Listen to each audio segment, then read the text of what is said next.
Good morning. How's everybody doing? You guys look beautiful. You guys look beautiful. Thank you for joining us today. Um, as we start the competition, good morning to all our esteemed delegates, our participants, and all our attendees. It is a great pleasure and anticipation that I welcome you to our local institutional Visualize Your Thesis competition here at the University of Johannesburg Postgraduate School Research Capacity Development Unit. My name is Lawrence Asani, and I am RCD staff. And so before we dive in today's program, allow me to share a thought. They say a picture is worth 1,000 words, which is perfect because most of our theses are 1,000 words. But thankfully, thankfully today's competition proves that research can be powerful, clear, and compelling, even in 60 seconds. So as I said, my name is Lawrence, and most of you know me. You can see Prof. Lydia has facilitated some of our seminars. Prof. Uche, know him, Dr. Kambela, Ms. Motala, Dr. Stembiso. We've interacted virtually, but it's always great to see everybody in person. You guys look beautiful. Can you guys please give yourself a round of applause? You guys look beautiful. Thank you. We dressed up, we showed up in this cold weather. So on behalf of the Research Capacity Development Postgraduate School, I would like to extend our heartfelt thank you to each and every one of you for joining us, both in person and online, as we celebrate innovation, research excellence, and power of visual storytelling in academia. Before we proceed, there is a few housekeeping rules. For those attending in person, please note that all your devices are on silent, and please just be mindful of all the the equipment right at the back as well. And for those attending online, please ensure to keep your mics muted and your cameras muted as well, so that we ensure a smooth and interrupted experience to the session. And for now, I would like to officially, before we open today's proceedings, it is my pleasure to invite one of our postgraduate school representatives from the Research Capacity Development Unit to give us a welcome and opening. Dr. Lorenzo David from the Research Capacity Development. He is the coordinator at the Research Capacity Development. I would like to welcome Dr. Lorenzo to give us some welcome and open. Thank you so much.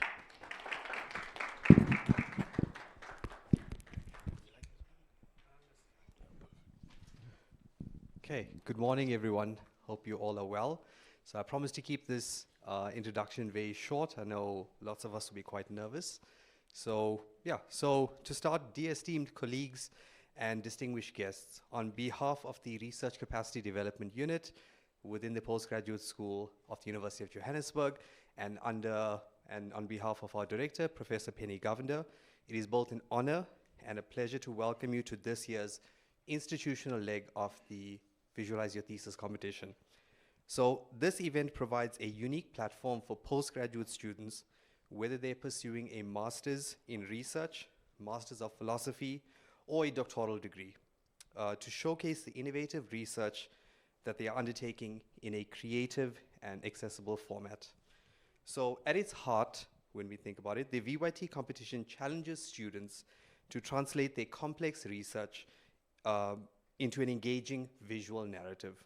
So it supports the development of critical communication, which we all understand is essential when we are pursuing our higher degrees, thereby allowing us as researchers to convey the significance as well as the impact of our work to basically both the academic and non-academic environments.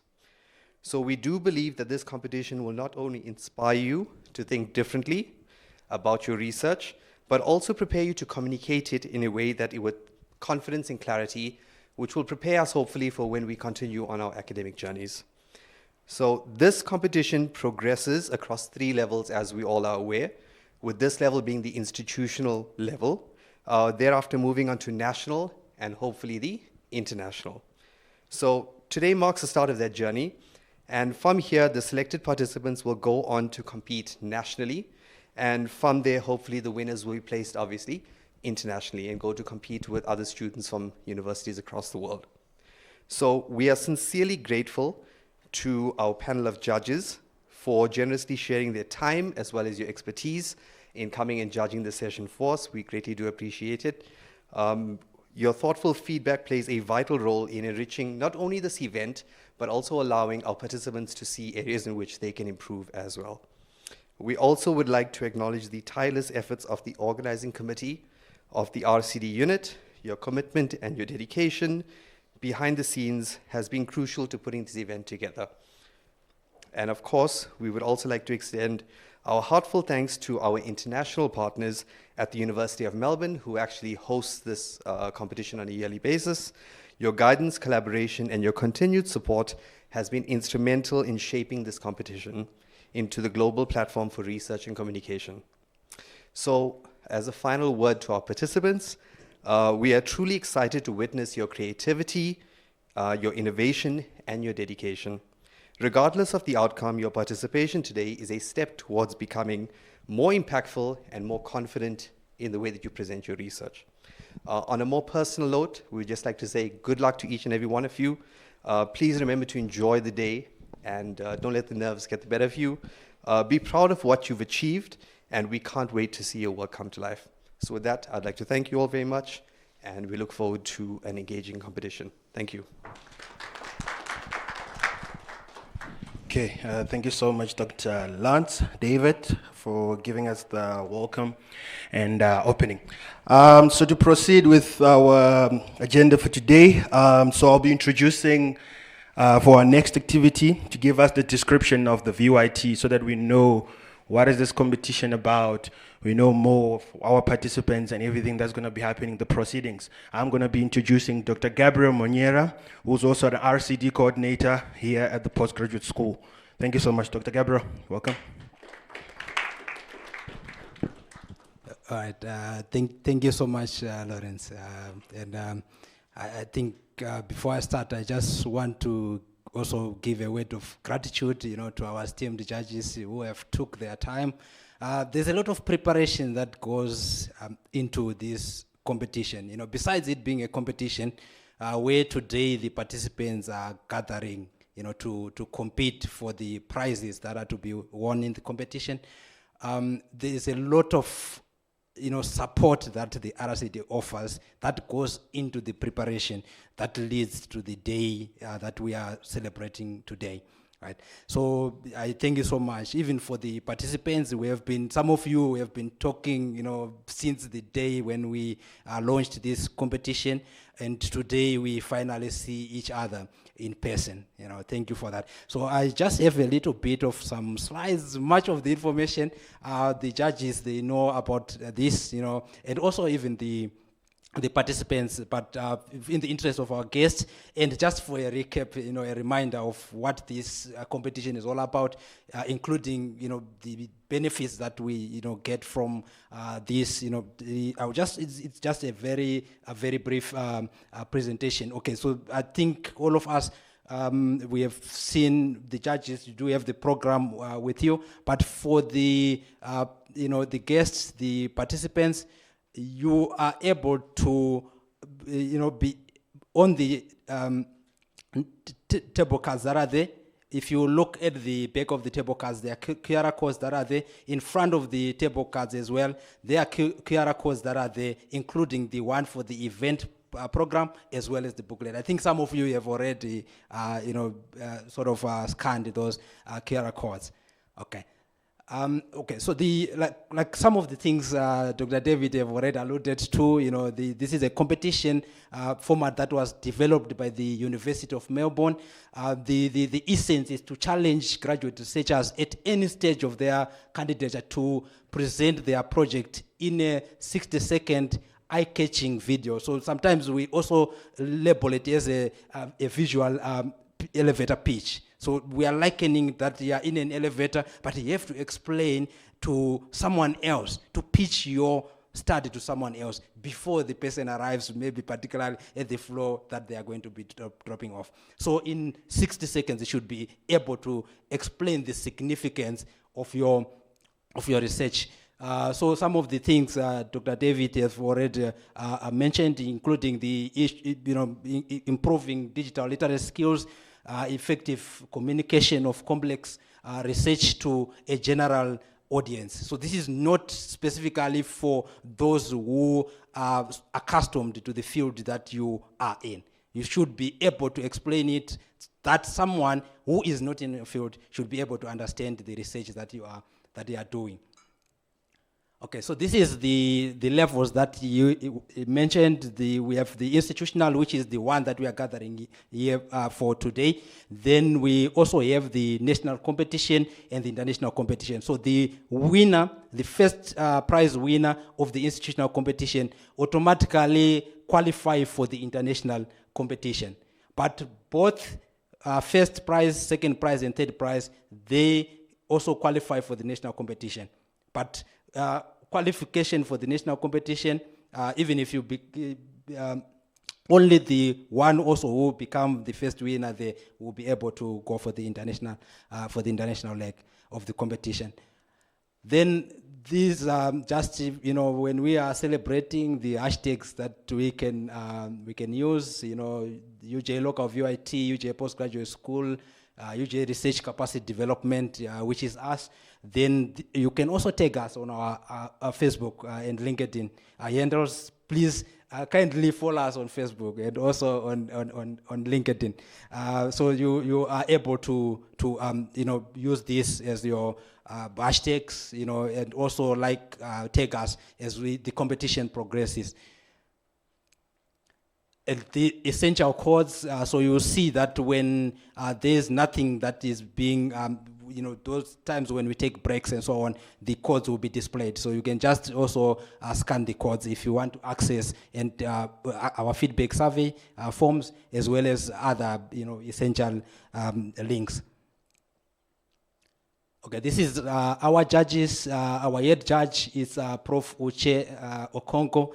Is the one who is sitting on my far right. Then we have Dr. Sipokas Gachkeni. She's the one here in the just in I would like to call it. Do we call it zebra? Yes. Okay, it is striped, white striped jersey. Okay, thank you for that. Then we have Miss Yumna Motala. She's here. Then we have Dr. Stembis Okumalo. Dr. Stembis is over there. Then we have Prof. Lydia Mavuru sitting on far left. Then we have Prof. Omoumi Launch. She's the one who is right here in the middle. Then we have Prof. Kobani Kambela, who is right here with us from anthropology. Yeah, I think we have met at the beginning of the year. Then we have Dr. Zelda Janssen van Rensbeck. I think she's the one who is seated over there. So I think, and also to our participants, the first participant, Blessing is not here. She will be presenting virtually. Then we have Thelma. Thelma, where are you, Thelma? Thelma is over there. Then we have Mr. Vitalis Mbayo over there. Nasrin, she's over there. Then Pomozo. Pomozo is with us. Tulufelo is in German. Is one of our participants, but he's in German. He will be. Sorry. Tulufelo. Oh, sorry. I'm confusing with Motlatsi. Sorry. Miss Jaite. Okay, Miss Jaite is over there. Miss Molife. Yes, over there. Then Motlatsi, is one of our blind students. He's in German, so he'll be participating virtually. Then Pulafela is in Botswana, so she'll also be answering the question and answer segment. She will do it virtually. So I think I've it. Yeah, we have Philip Mtemasango. Thank you, Dr. Philip. Then Kelly Clayton. All right, thank you so much for reminding me. I didn't say that. Then I think after that we have introduced our judges and we have also introduced the participants. We welcome you to the 2025 UJ VYT competition. Thank you. So, all right. Yeah, you can give a round of applause. Yeah. That's good. All right. Okay. So our keynote speaker, he is not here with us today. Leading up to the competition, he felt unwell, so he will be talking to us virtually. Mr. Isaac Potgieter, who is the winner of the previous, that's the 2024 institutional or the UJ-VYT competition. Thank you so much. Thank you for joining us. You know, we have already done part of the session, the introductory part of it, and the welcome. I think you were with us all the way. So at this time, we are handing over to you to give your keynote address. Okay. Thank you for accommodating me. I think this weather caught us all by surprise, but I'm still very honored and happy to be here to share my experience today. So as mentioned, my name is Isaac Potgieter. I'm a PhD candidate here at the University of Johannesburg. I'll be finishing this year if all goes to plan, and the winner of last year's Visualization Thesis competition. So again, thank you for inviting me to speak to all of you today, and congratulations to everyone that's already here, because if you've already made it this far, that's no small feat in itself, simply to just be here. So that should give you some confidence. I mean, completely obsessed with very niche and specific topics, very specific things. Day in and day out for years, we focus on work that most people have never even really considered as a possibility, but which to us is completely obvious. I mean, we're immersed in it, and we have been for so long. And we think it's so easy to understand. And we quickly forget that we are actually the abnormal ones. We are the strange ones. And that people often have no idea what we're on about, because we jump without giving people the basics of understanding what we're actually working with, because it's so obvious, right? But only to us. And this is where I think the Visualization Thesis competition really comes in to help bridge that gap. If you innovate without adequately communicating what you have actually done, then you will find yourself stuck and frustrated in your career for a very long time. Because it's only when other people start seeing the potential in what you're doing that it really starts getting momentum, this thing that you're passionate about. So if you truly understand what you are actually doing, why you are doing it, and how you are innovating, then you will be able to quickly and succinctly explain your work to anyone. Your parents, your friends, your grandparents, your friends, friends, extended family. And you might think, why do these people even need to understand? No, if you're onto something good, anyone will be able to understand it. And it's your job to communicate that. That's part of the innovation. So, let alone the people in this room today will also need to understand what you're doing, because we've got people who are not experts at all in your field. So not only should everyone be able to comprehend your work, they should also be able to get excited about it, to see the potential in your work, and to make little links for themselves about how it can grow, where it can go, and what it can do. And that's also the momentum that you need for your career, to get people excited about what you're doing and the potential in it. And of course, there is immense potential in everyone's work here today. Otherwise, I bet you would not have chosen to dedicate so much of your life to it if you did not see the potential in the work you're doing. That just makes sense. So this dedication to your topic is already extremely commendable and makes you a fraction of a percentage point amongst the innovators in South Africa and beyond. There are very few people in the position that you are today, not just for being in this competition, but for having found something so specific that you see potential in and really trying to drive that. That is a very small amount of people that are able to do that.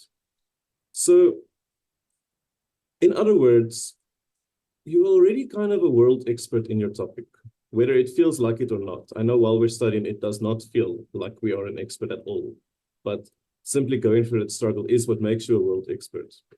So as world experts all together in this room today, except for me because I'm a bit sick, take a deep breath. I know it's a lot. I know we're not necessarily trained to speak in front of people. I know we want some of us to innovate in a corner and then let other people do the talking. but this is part of your job. This is part of what makes you a good researcher and innovator. So take that deep breath. Don't be afraid of questions. In fact, always welcome questions because they just make you a better researcher. Always welcome feedback and try your best to enjoy this event. Just being here already means you're busy plucking the fruit of your labor because you've been working on this for years. You've been working on this for such a long time, and this is part of it. This is part of the reward for all of that effort. So when you're standing on stage and responding to the questions, please take this advice. Take a deep breath whenever you need it. Pay very close attention to what is being asked, and ask those asking the questions to repeat themselves if necessary. Sometimes we get a question, we blank out because we have stage fright, or we kind of lost the train of thought, or we didn't pay close attention. And then we just explain our whole PhD, which is of course impossible. You cannot explain your whole PhD in a few minutes. So if you're in that space, ask them to repeat the question and try to, as quickly and succinctly as possible, answer exactly what was asked. Because I think often the difference between someone who goes through with this and who places in this event and someone who doesn't is how you respond to the questions. Because the questions are just clarifying matters. It's the judges asking for what they need to be able to adequately judge you. So take that deep breath, ask a second time if required, and make sure that you answer the question that was actually asked and not just explain your whole PhD. So again, you cannot explain every aspect of your work. It's impossible. So always focus on getting everyone to understand the what, the why, and the how of what you're doing. If we can understand what, why, and how, we are 80% of the way there. So when in doubt, try to go back to those basic formulas. And you've done this. You have your research question. You've thought about the what, the why, and the how constantly now. So know that you have the knowledge and let that give you the confidence to actually communicate that, because this is what it's all about. You just communicating what you already know. So you are not here to be judged or criticized, even though I understand there are, of course, judges here. You are here to afford us the privilege of listening to a world expert such as yourself on topics that we probably have never even thought or heard of. This is a privilege for us to hear you speak because you are the expert that has been working on this for so long. Okay, it's not the other way around. So let that also give you some confidence. And let that guide you as you navigate this intimidating but essential part of being a researcher, which is, of course, communicating your topic. My own work is on representing Sophiatown in virtual reality, and we were using the memories of former residents gathered up from interviews. So specifically, this site of Sophiatown was mostly physically demolished in the 1950s and 60s during apartheid. We have the Dr. A.B. Kulma house, which still exists and is part of the museum. Another house whose roof is caved in and is in complete disrepair. A church that has been radically altered, and a boundary wall. This is all that remains of a neighborhood that had, at lower estimates, 60,000 people living in it. So my work was on, if we don't have physical evidence, this is all that physically remains, but we have the memories of people who used to live there. How can we use their memories to create accurate spatial representations of what this place was actually like? So being able to sum it up to that extent, and of course I use my video, I think that was relatively easy to understand what I'm doing, why I'm doing it, and how I'm doing it. So that is really the level that you need to be speaking about. It needs to, it can't even fill half a page when you write it down. And then of course we have questions, and the questions will guide you to expand where you need to expand, instead of you trying to tell everyone everything, because, you know, there's 70,000 words in my PhD, but that was, I don't know, 50 words, not even. So of course, there's always more behind the scenes, and you want to hint at that. Now, I do not have a background in public speaking. I don't think any of us really do. And I remember in school, I always wrote my speeches on cardboard, like cardboard paper, because I would rustle too much as I speak, and the paper would rustle from the nerves. So public speaking is not something that you are born with. Maybe some people. I have not met these people in my life yet. It's a skill that you develop. And every time you speak in front of people, every time you get on stage, every time you have to communicate your ideas, the paper will metaphorically rustle a little bit less. So don't be too hard on yourselves. It's a skill like any other skill. And this is for lack of a better word, a safe space for you to practice that skill and to get rewarded for engaging and trying. Now, you will probably always feel nervous when speaking. I mean, I still feel nervous when speaking, and I spoke last night. I'm always speaking about my work. But what I have found is that every time I prepare myself, if I just put my nerves aside while I'm speaking and communicate just what I'm passionate about with the passion that I have for it, if I focus on that passion and not on the nerves, it always comes across well, and new partnerships almost always form and new doors always open because people take note of that, and people really are looking for your work to understand it, that it makes sense, and to see that you're enthusiastic about it. If you do that, doors will open for you automatically. I truly believe that. And remember, people want you to succeed. No one here is holding their thumbs for you to fail. We all want you to succeed, and we're all proud of you for being here already and participating and showing up.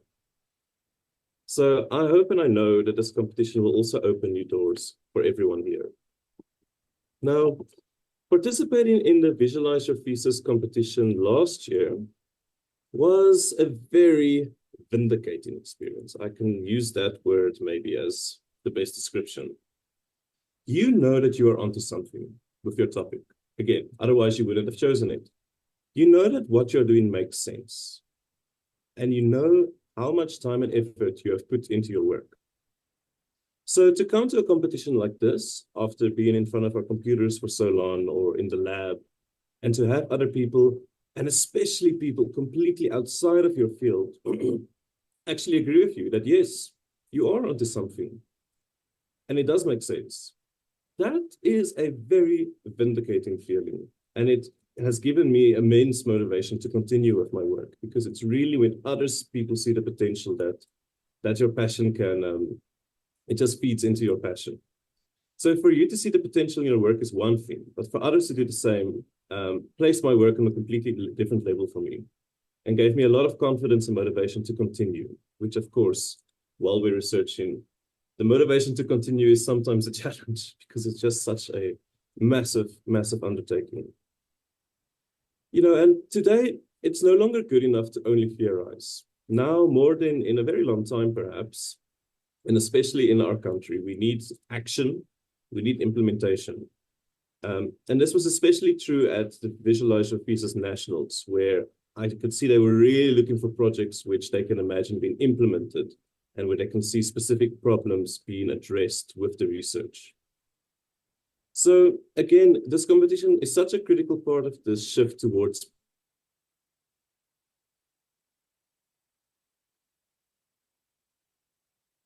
if we kind of grasp what they are and how they solve the problems that they are grappling with. For us to actually, if you want to build your career out of this research, which you very possibly do, the first step is to get people to understand why you're doing it, how you're doing it, and what you're doing. And then we can talk about but is this something that we can implement? Is there a problem that this can solve? Is this something that we can actually use? Which I think, you know, especially UJ, does see as kind of the end goal of research in many ways.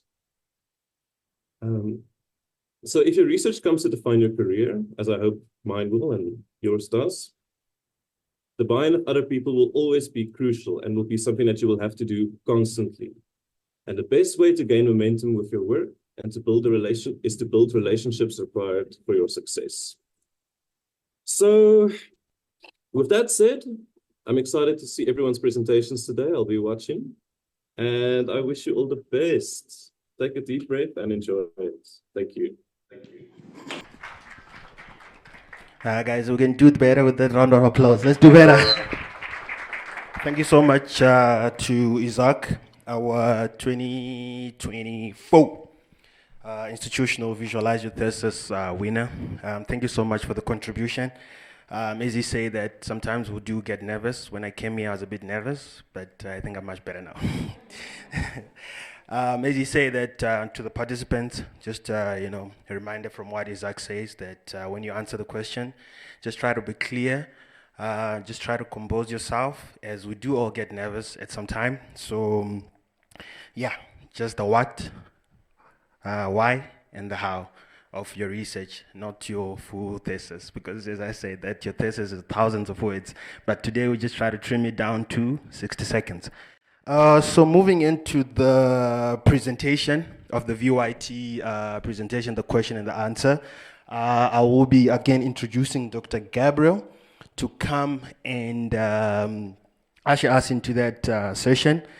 So we'll be starting with our presentation and presentation of the videos. So we'll start with the first four.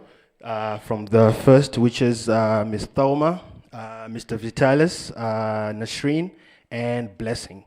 So we'll be going into that segment now. We'll be visualizing the presentations, and we'll could delve into the question and answer session. Thank you so much.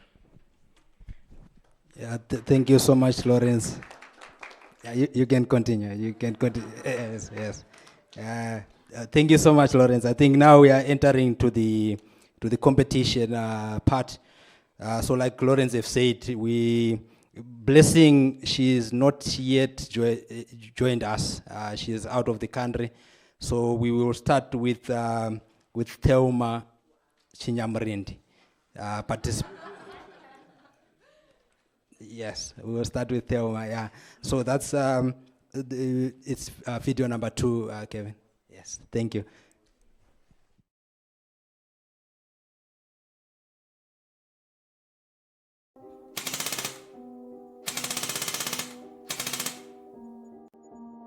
In today's mostly internal conflicts, civilians suffer most, yet getting aid to them isn't easy.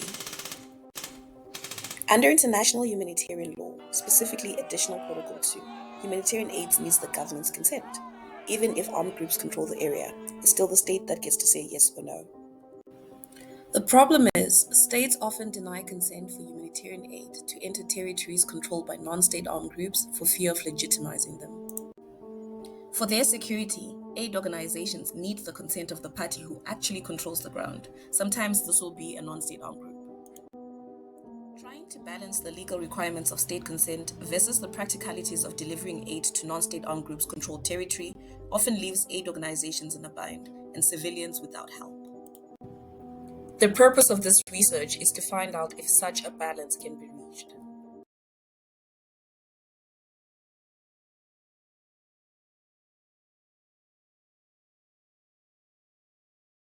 There we go. Hi, everybody. How are you? Okay, I don't know if I'm getting questions or am I speaking first? Am I just going to tell you a little bit more about my thesis? Okay, thank you. We're coming to that. Yeah. Okay. All right.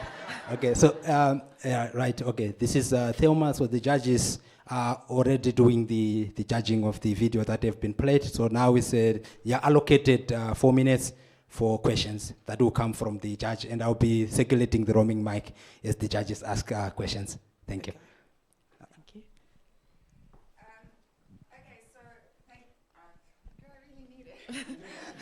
Thank you very much for your nice presentation. I actually can concur with this. We're actually planning a project to Zimbabwe that we're leaving for next week, and we wanted to implement free screening for non-communicable diseases in the country, and we had so much resistance from the government and the Department of the Ministry of Health getting into the country. And we actually want to do good for them.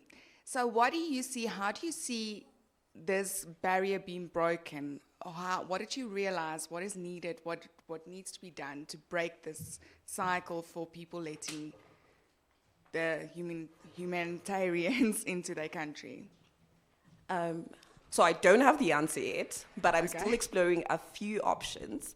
So the argument a lot of times is the issue of sovereignty, right? It is our sovereign state, so we have the right to consent, right? You can't just enter into our territory. But the reality is that it's non-international armed conflicts. These are conflicts between a non-state armed group, so like the M23, for example, and the state armed group.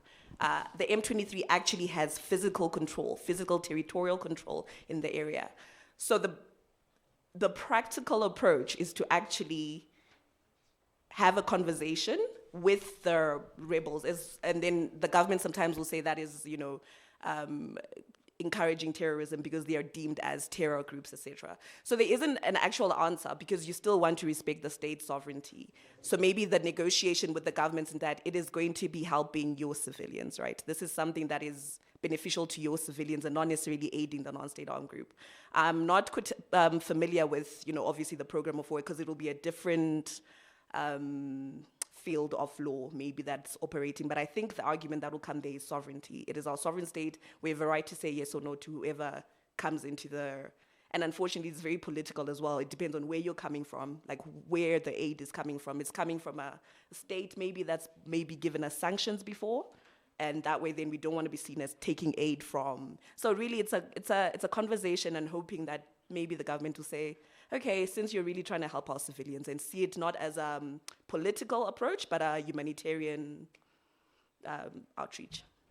Thank you. Prof, I was first. Sorry, I didn't notice your... Don't fight over me, guys. We're fighting over to speak to you. Oh, wow.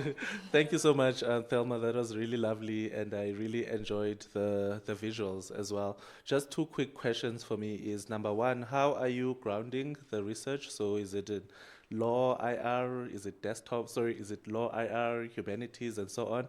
I was just a bit unclear about that. And then the second one is a methodological question. So how are you hoping to get the answer to the last question you ended the presentation with? Okay, Thank you. Thank you for your question. Your turn, Prof. It is academic desktop research. It is grounded in international humanitarian law, which is the law of armed conflicts. Particularly in the issue of consent is, the issue of consent is found in additional protocol 2 of the Geneva Conventions. And that is mostly where that issue of consent is grounded in. What was the second question on methodology? Oh, okay. Well, thank you. Yeah. So it's desktop-based research, and it is grounded in international humanitarian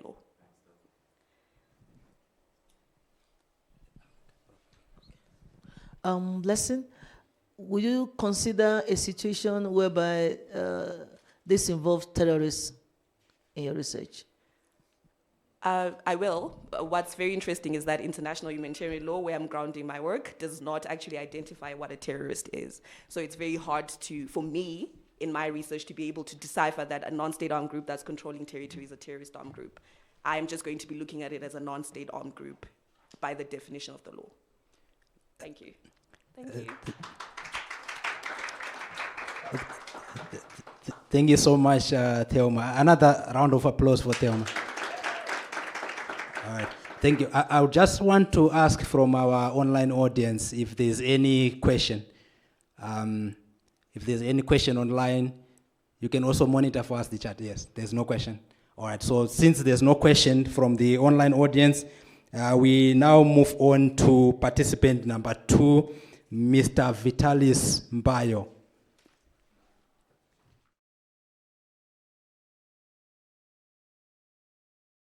Good day to you all.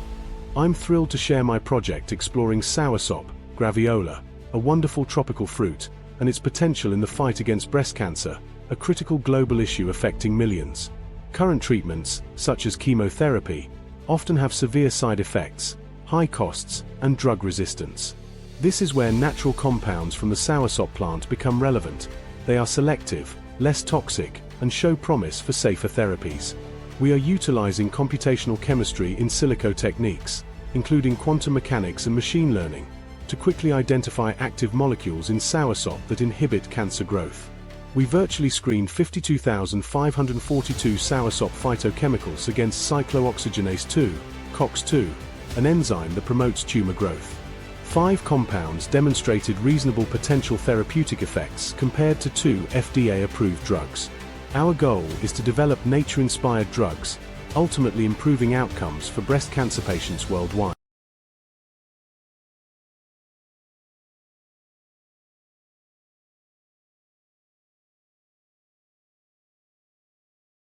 Team to come to the stage for question and answers. Yes, I think the first question will come from Prof. Maur.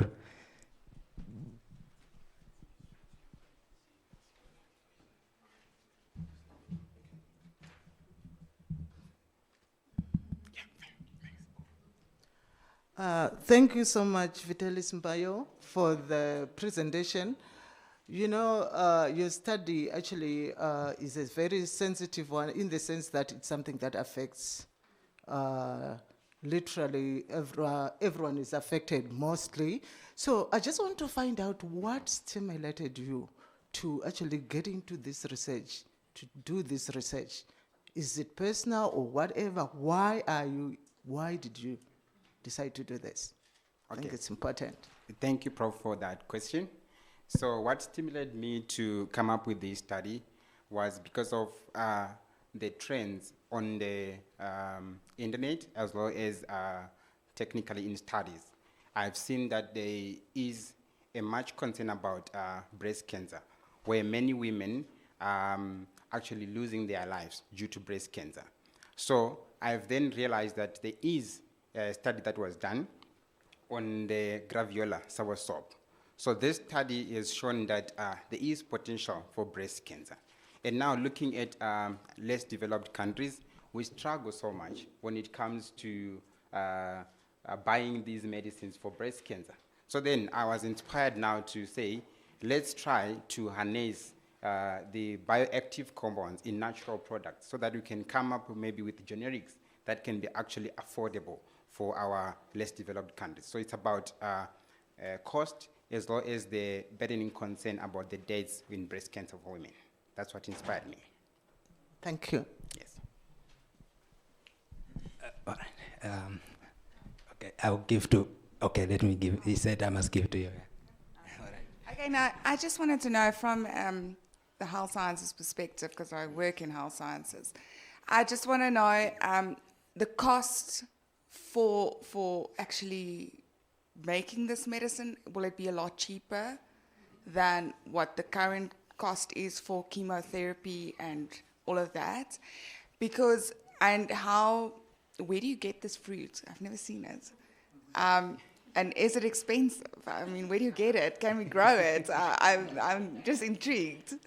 Thank you. All right. Okay, thank you for that question.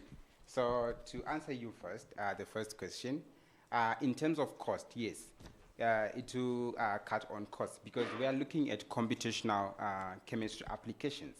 So if you're looking at computational chemistry applications, we are combining the database. So just maybe to give you a background, when we came up with 52,000 compounds, we had to look at the literature research of the phytochemicals that have been studied experimentally.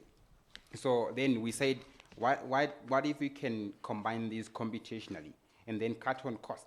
Because you're going to have a situation whereby we're going to cut on the lab, the clinical trials, and so forth. So when it comes to cost, it's going to be less cheaper to come up with this drug, because once we find candidates or drugs that we can that can be possible for breast cancer, and then the experimentalists can actually do short time than to do trial and error. And then about the plant, there is a place in Limpopo. I still have to check where exactly they say there is graviola. But Mozambique has it as well as Cameroon. That's the closest countries that we have in Africa where you can get this plant. But this one, I got it in town. There's a lady from Mozambique who got it for me. Thank you. All right, Prof. Thank you for that presentation. My questions, there are two questions here. Number one, how did you come about using that particular soursop? Why do you think soursop can help to cure breast cancer or any other cancer? That's number one. And number two, because the challenge in these things look like you go there, you try something, if it works, then fine. Because for the cancer treatment, for instance, breast cancer, there are different pathways. There are different proteins that are implicated, different pathways with their proteins there that are implicated. So which one of them? Is there any pathway you are targeting? Because if you develop a drug, you're just going to give it to the person. But then in developing a drug molecule, you need to be able to target a particular pathway. So is there any particular pathway, or you are targeting anything that has to do with, because even in the breast cancer, most of the proteins that are implicated in breast cancer can be implicated in liver cancer and a whole lot of other cancers. So is there any particular one you guys are targeting? That's my question. Thank you. Okay. So to quickly answer your question because of our time, what inspired me to look at this fruit is because several studies have been done. We have searched literature-wise, but these were experimental experiments that were done. But then they postulated that we should actually look at how do the molecules actually interact with the protein. Because when you're doing it in the lab, usually sometimes you might not really show the pathway. But then when you're doing it computationally, we can actually see how this drug interact with the amino acids that are in the target protein. So with the protein that you asked, which method are we using to find out which pathway we are targeting? We are targeting the cyclooxygenase pathway. So that's the COX-2 enzyme. So that's the pathway we are targeting because it produces arachnoid, which then leads to inflammation and apostosis and issues to do with cancer. So if we target that first pathway, then we don't have all these precipitating agents that leads to breast cancer. So it's specific COX-2 enzyme. Yes. Thank you so much, Vitalis. A round of applause for Vitalis. Mr. Mbayo is from the Faculty of Science, and Theoma is from Faculty of Law. Right. So now we invite Ms. Nasreen Amanj, participant number 4 on our list, but who will be number 3 for this segment.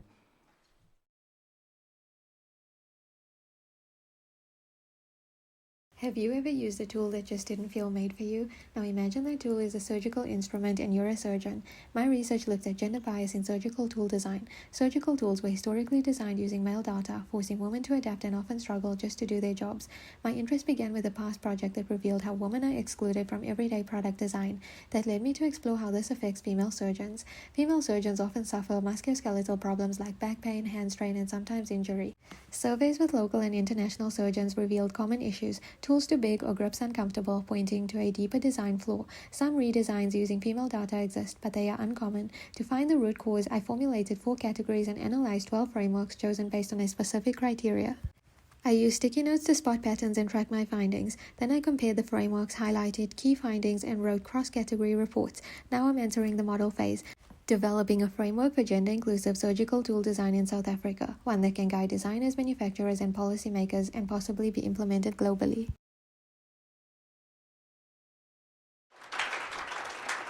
Okay. So, let me invite Nasreen to come to the stage for question and answers. I would also want to kindly ask our participants as well as the judges that when you speak, we have the online audience. So in the interest of the online audience, let's speak into the mic. Thank you. Thank you. Hi, Nasreen. My question is about your research method. Are you doing research through design, research for design, or research in design? And then my second question is, are you going to be creating a prototype? And if so, how are you testing it? Okay, so I'm doing research on design, and the method is basically, I chose 12 existing frameworks that I can look at and see. This is from different times to show how has this been implemented from 30 years ago, 20 years ago, 10 years ago. And so using these 12 different frameworks helps me to see where is the gap, why has this not been implemented. So using research through design as well as research on design. And sorry, your second question? Are you going to be creating a prototype, and if so, how are you testing it? Okay, so the outcome of this is a framework or a roadmap or guideline, something that will be a physical booklet or a digital booklet. Basically just with all the steps that designers or manufacturers need to look through that they can use as a guideline when they are going through the design process. Okay, thank you so much.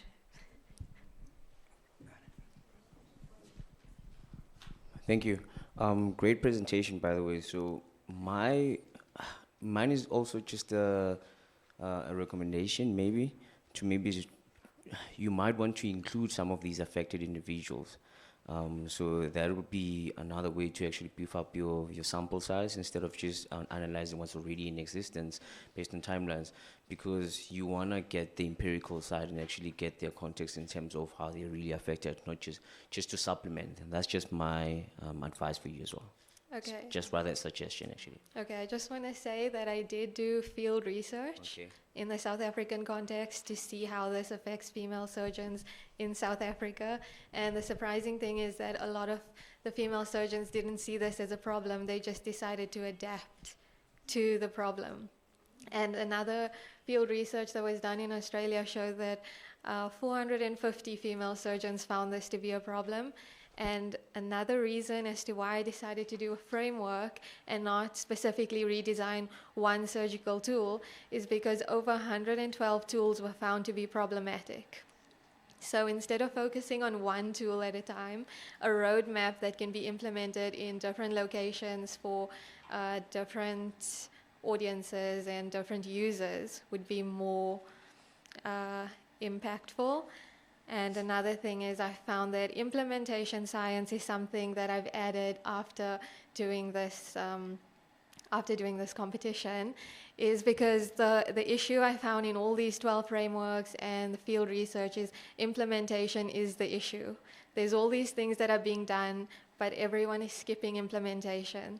So I've decided to include implementation science in my study. Is that all? Okay, thank you. Thank you so much. A round of applause for Nazreen. Thank you. So with that, we move on to our virtual participant, Blessing. Is Blessing online? Okay, Blessing is not online. She has not joined us yet, but because of that, we will play the video in. There'll be no questions since she has not joined for the question and answers. So we are moving on to Blessing.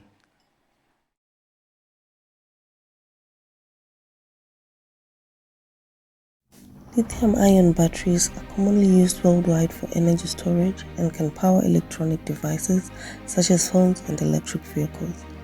They offer an efficient solution for energy storage. However, a significant issue is the formation of dendrites on the electrodes, which can cause overheating and potentially lead to battery explosion.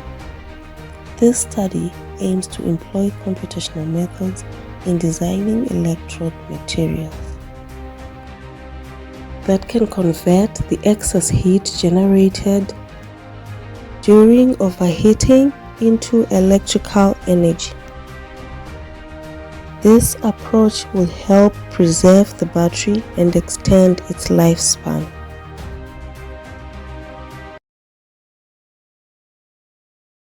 A round of applause for Blessing. Thank you. Let me beg for your attention. Right, we are moving into the second participant segment. So in this segment, we'll be playing the videos, and it will be a question and answer session for participant 5 to 8. Right, for participant 5 to 8. So we will start with the video of Mr. Pomozo Ronald Bebwele.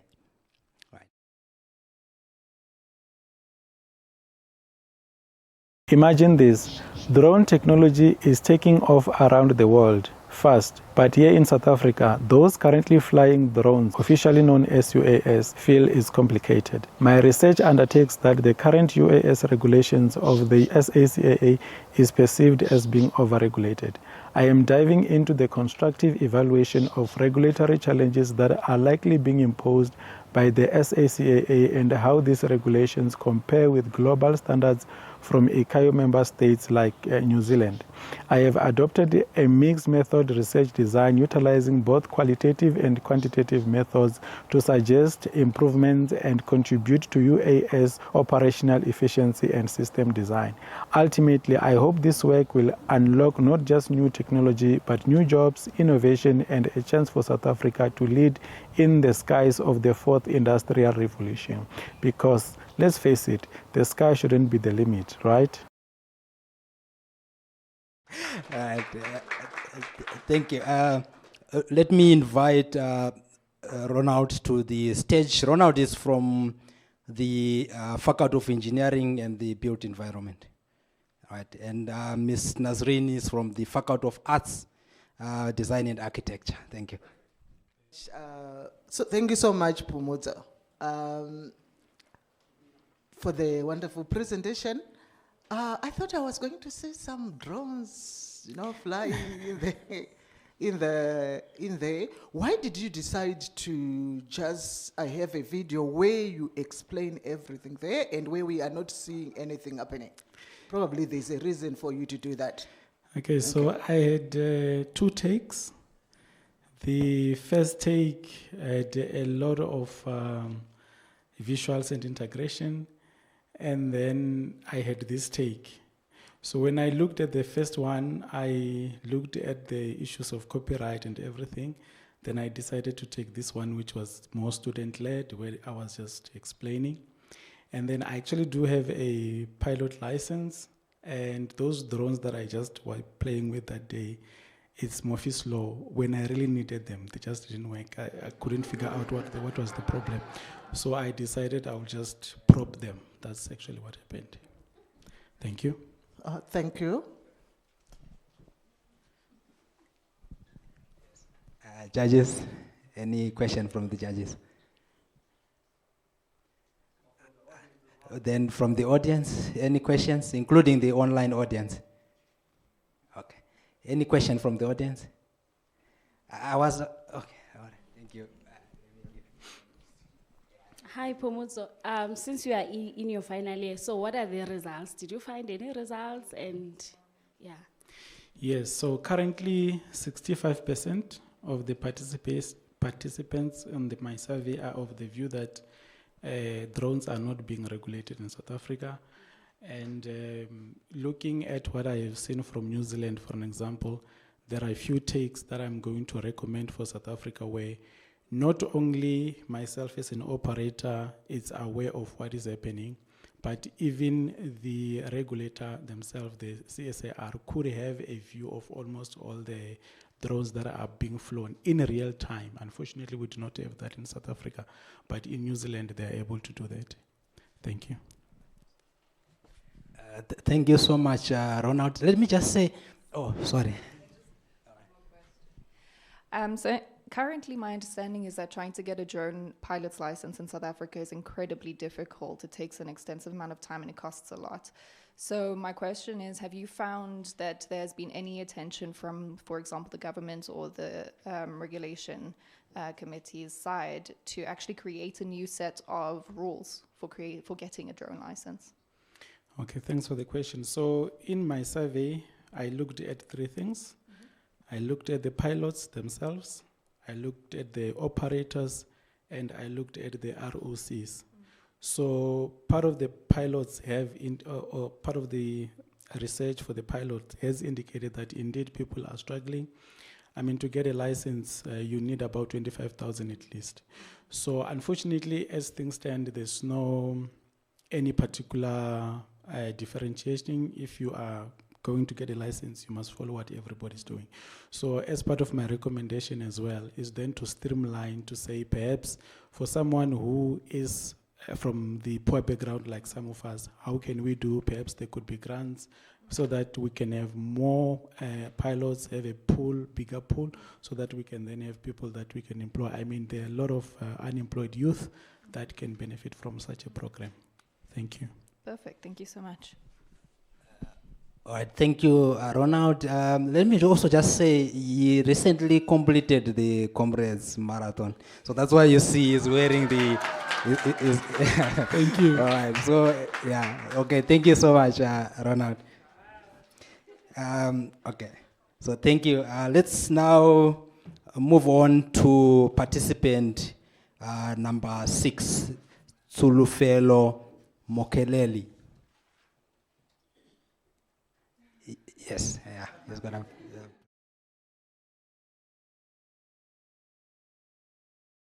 Imagine crying for help on social media, but no one realizes you're not okay. This is the reality for many people with suicidal thoughts. According to the World Health Organization, someone dies by suicide every 40 seconds. Many people share warning signs online through words of sadness, hopelessness, or quiet goodbyes. But these signs are missed. This study uses artificial intelligence to analyze social media posts from platforms such as X, formerly Twitter. It applies explainable AI to show if a post is showing signs of suicide or not, and why. The model has the potential to support mental health professionals with early and understandable alerts. It contributes a new way to turn online signals into timely action, helping clinicians reach people sooner. This is not just technology, it's a support tool. It gives clinicians a digital warning sign before it's too late, because sometimes the only sign someone gives you is a message they post online. Thank you so much. Let me invite Zulufelo to come to the stage. Zulufelo is from the College of Business and Economics. Thank you. Judges? Okay, so I've got 2 questions. This was very interesting. And I actually thought about this as well before. Number 1, so if they detect that you have messages of suicidal thoughts, who does the message go to? Does it go to the user of the social media, or does it go to, who does it go to? Who gets the message that there's a problem? And then, I can't remember my second question, but let's leave it at that one. But yeah, who actually gets that message? Who does it go to? Because if a suicidal person knows I'm suicidal, if you're going to tell me that, well, you've got suicidal thoughts, then what about it? What then? Wow, Yeah. I haven't thought of it like that. So currently what we have done is that it will detect that, right? But then what we plan to use it for is to now train it for later stages. But in this case, what it will be used for, it will be used by, let's say, Twitter. Twitter can send close people to you to now alert them to know that you have suicidal thoughts. And then for later stages, this is gonna go to clinical data. Social media data is the data that we just found, and it makes it easy for us to read. So now we're going to move on to clinical data, where we're going to have data from mental health institutions. So with this model, we're just training it using social media data. Then from there, it moves on to clinical data to get more important information that is used by real life people. Yeah. Thank you for your presentation. I have 2 questions again. Yes. So number 1 is, 3 questions. The first question is, have you ever thought of why people commit suicide? I mean, why do people do that? You know, it is not, for me, it is not, there are a lot of studies in this space, but it is not just enough to look at what has happened, you know, and then try to use your data to maybe do some assessment or prediction. So have you thought as an individual what causes people to commit suicide? Because this tech era is actually contributing to that, because people don't talk to each other. You don't even know what people feel. Some people sit down on the, you know, you open up your phone, you sit down on the rail, you stay in the rail, or this rail for complete 2 hours without knowing what is happening around you. So I think it's important, because that talks to the second question I want to ask. You're talking about explainable AI. For a problem like this, yep, is explainable AI more important than causal AI? Because like Dr. asks, causal AI tells you not only to explain what the AI has done, but then what causes this? What caused this kind of pattern? So I'm just trying to chip in that in case maybe you can discuss with your supervisor or whatever, to look at causal AI for this particular problem, so that you'll be able to know, not only do we have to say that, okay, we can explain this, but can we provide a solution? Because if you know the cause, you provide a solution. If you explain the model, you don't provide any solution, you just explain the model. So can you look at that? And then you said you can, I believe you guys can actually produce a model and then launch it online. You don't need to go through Twitter. You can launch it to yourself, and then people can use it. Okay? Right. The timer says stop. Yeah, you can, yes. Just your response in 30 seconds. All the 3 questions. Yeah, very good. Okay, the first question was, have I looked at why people commit suicide? Yes, I did that in my master's study. We looked at social determinants and medical determinants, where we discovered that there's a lot of things that happen on someone's life. So you can lose a job, have financial problems, that could be a cause of things, but they have to interlink with other things that you face in life. So in my master's study, we had a survey which had all of this data, and then when we combine all of these attributes, they can now suggest that you might be suicidal. And then for explainable AI in our case, you have Lyme and all of that. It explains to clinicians how the model got to that decision that this person is suicidal. It will look at what the person said. Yesterday we were busy with a conference paper which looked at stop words and all of that. So we looked at does removing all of these stop words actually benefit this study? So in other studies for sentimental analysis, they all do all of that where they remove all of these words. But now in this suicidal thing, so now it needs to have, you need to have more context in order for you to understand if someone is suicidal or not. Because if you just remove some of the words from the text, it's not going to make sense. So yeah, that is another thing. The last question was...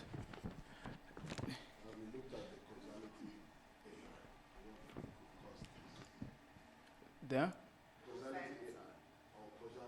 No, we haven't looked at it. Yeah, I think that's another thing that I have to look at. Thank you.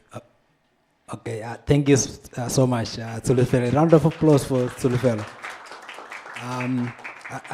Okay, before we move to the next participant, I also just want to remind our judges that the competition rules, the participants are limited to 4 minutes for question and answers, also in the interest of our program as well, the time allocations.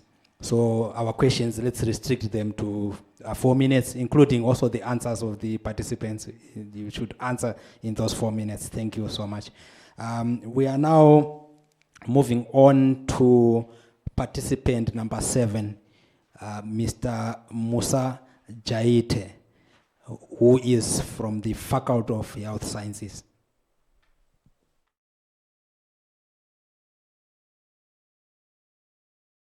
HIV is a huge global issue, and South Africa is hit the hardest with an adult prevalence of 17.7%. Despite extensive efforts, new HIV cases are still on the rise. The National Strategic Plan emphasizes the importance of HIV testing for early diagnosis and treatment. However, traditional testing methods often miss the mark, especially for hard-to-reach groups. This is due to limitations related to accessibility, accuracy, and privacy concerns. Here is where machine learning steps in. Machine learning uses algorithms to spot data patterns. The technology can identify high-risk groups, making testing more targeted and efficient. Machine learning can also ensure better use of resources, improve diagnostic accuracy, and protect patient privacy. Interestingly, self-testing powered by machine learning can also reduce stigma and discrimination. By integrating machine learning, South Africa has a fighting chance to end the HIV epidemic. My study aims to integrate machine learning algorithms to develop an evidence-based model for strengthening HIV testing in South Africa.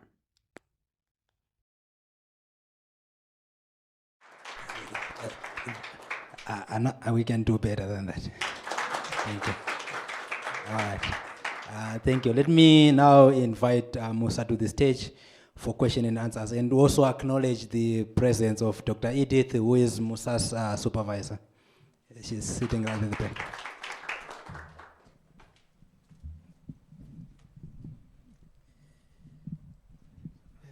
Thank you. Yeah, thank you.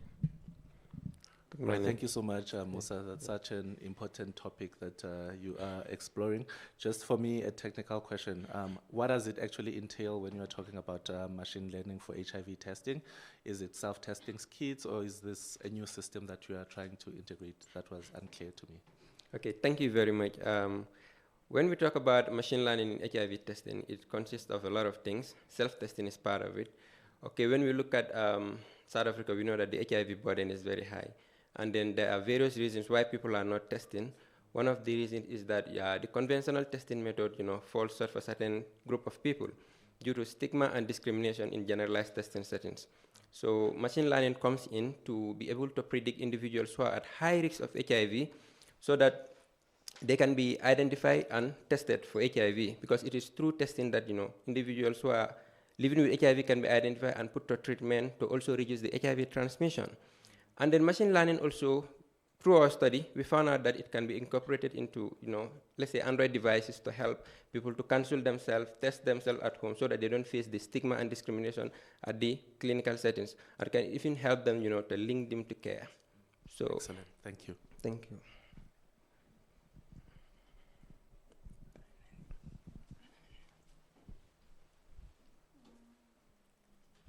Okay, thank you very much for your presentation. So just want to know, when you do deal with this machine learning, are you basing it off current data, or are you going to use legacy data as well? Because, I mean, there's a lot of data available for already HIV positive people, so you need to obviously take both into consideration. Just check.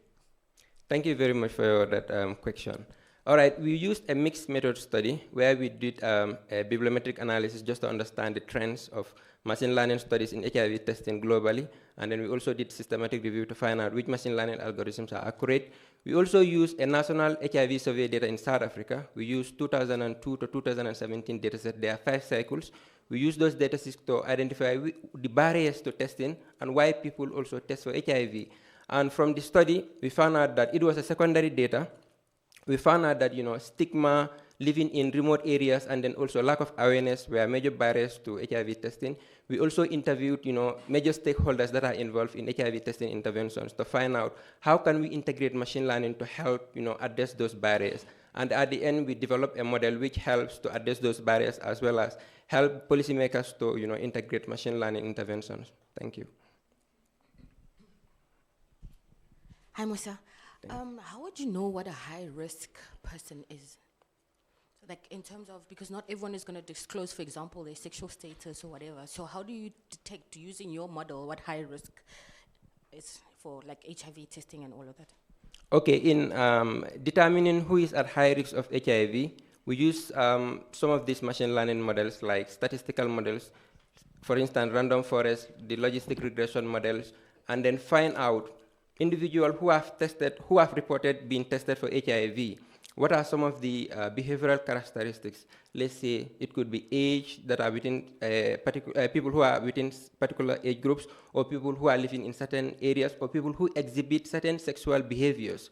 So after identifying these characteristics, we look at the ones that are positively influencing testing and those that are negatively influencing testing. So when we detect that, let's say, people who are exhibiting certain sexual behaviors are not testing for HIV, we categorize them as high-risk groups. Thank you.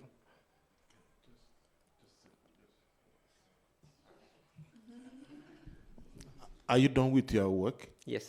Okay. Because I saw results here. That's why. Yes. Thank you.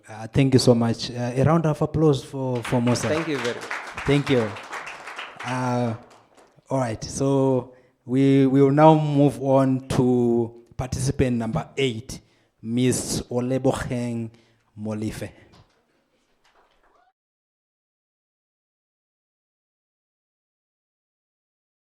Did you know that Thabo Best was running a prostitution ring in prison? But how? Firstly, let's think of crime as an infectious disease. If one criminal gets in contact and influences an innocent member of a community, it's highly likely that that person will turn into a criminal too. Then he influences others, and they influence more, and so on and so forth. Similarly, if a criminal crosses paths with the police, chances are they'd get arrested and go to prison. Now in prison, we still have those that are just trying to innocently serve their sentence and leave. Then there are those that are still involved in criminality in prison. These two groups can easily recruit one another. And these in-prison criminal acts usually happen with the aid of prison wardens. Every box represents a certain population, and these populations can be described using mathematical equations with many different factors that affect the population. Using equations, we track how people move between these populations, and this helps us predict and maybe even prevent crime both inside and outside of prison.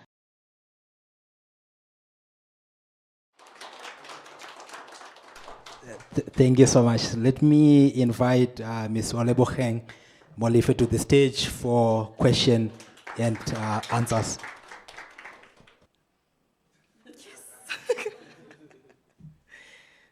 Judges, questions? All right. So, thank you so much for that. So just disclosure, maths was my lowest mark. So I need a bit more explanation. How does the model specifically help you to trace crime or criminals? That wasn't clear to me as mathematically challenged. It's okay. We're not specifically trying to trace crime.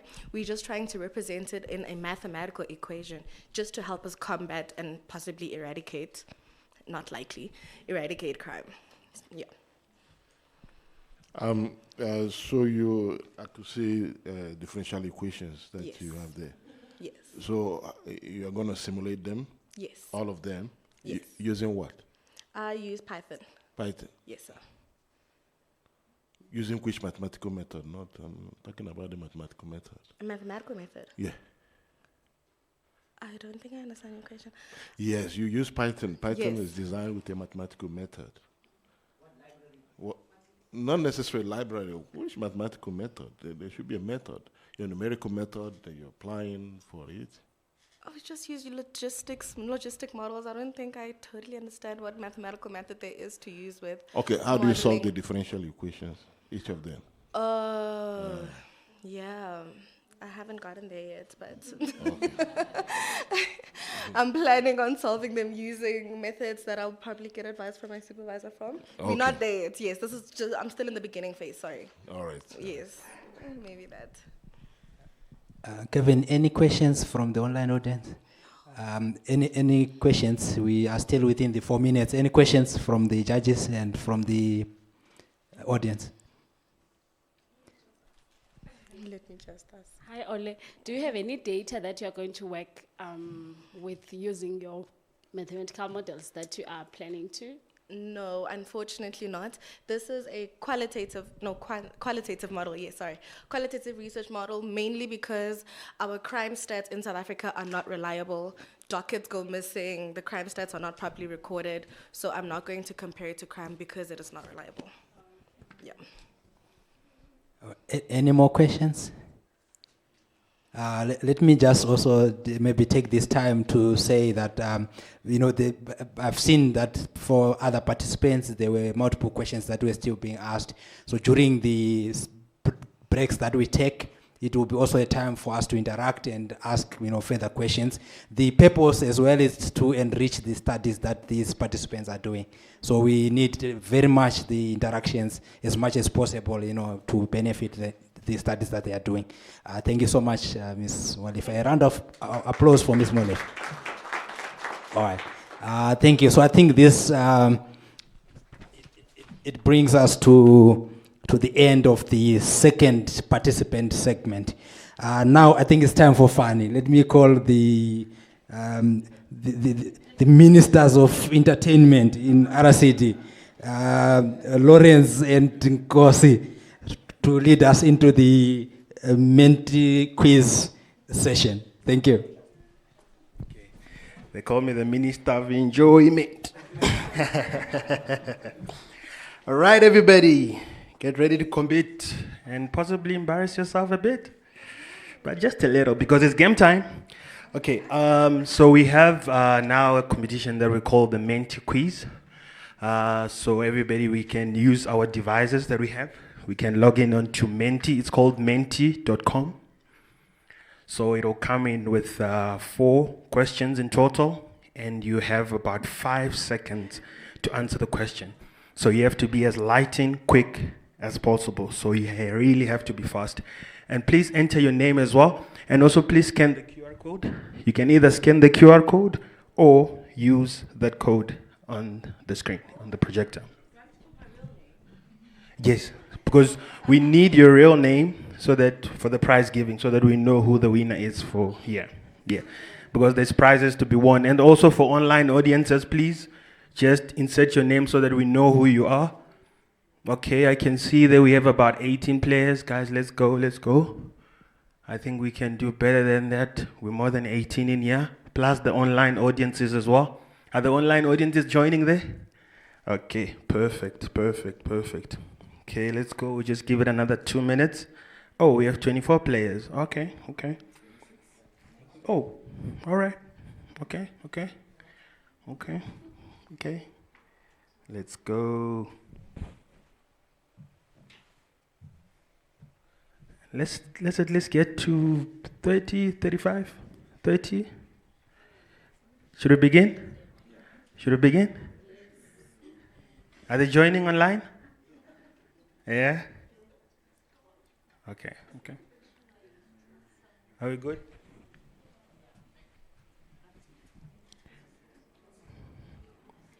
Okay, let's make it 35. 2 more, then we can start. 2 more and we can start. As I said, please be lightning quick when you're answering the question. The questions are a bit tricky. Yeah, the questions are going to be tricky. Yes. Lightning quick and be correct. Okay. So, Ngozi, good? Okay. All right. Okay, now we have 35 players. Okay, start. Let's go. The first question will be there. Please answer as fast as you can. Okay, there we go. Don't confuse the questions.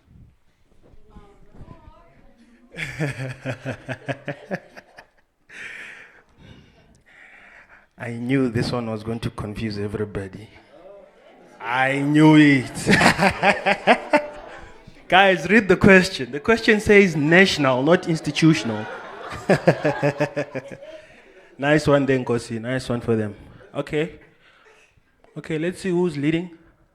Who's on the leaderboard? Who's Samuels? T.A. Samuels? Is it on online audience? Is it an online audience? Guys, we can do better. Online audience are beating us.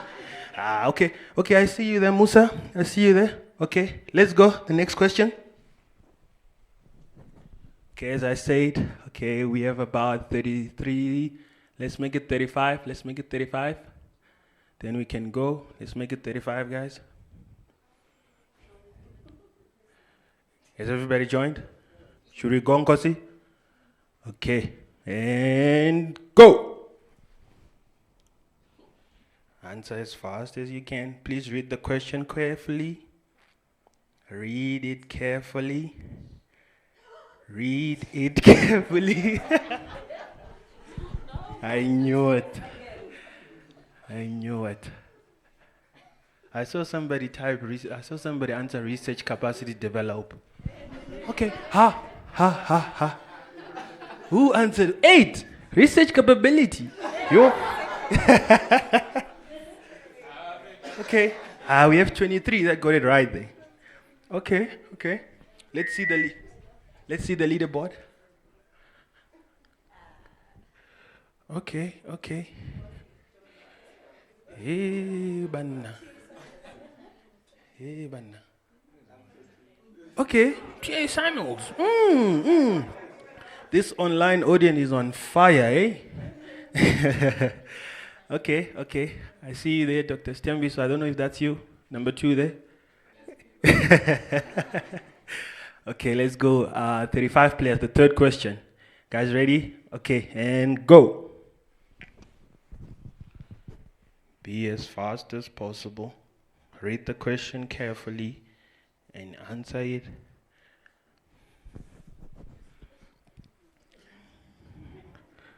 Okay. I see everybody's answering this question very wrong. Okay. Ah. Who's that 5? We need to arrest them. And that 3. Ha, ha, ha, ha, ha, ha. Ah. Now I must tell our director that, hey, we invented VYT. Okay, aye. Let's see who the leader. Let's see the leaderboard. Leaderboard. Okay. Hey, Dr. Stay, I see you there. You're cooking there. Okay. I see Dr. Stemiso is leading there. I see you, Miss Yumna there. Who's Huma? Okay, but I will see. The final question will tell us who the winner is. Hey, it's pretty tight there at the top, eh? It's very tight. Okay, let's go. The final question, guys. The final question. And the final question. Okay. Here we are, 35 players again. And go. Hey, these questions are cooking you guys. Eh? Read the question carefully. And look at your booklets.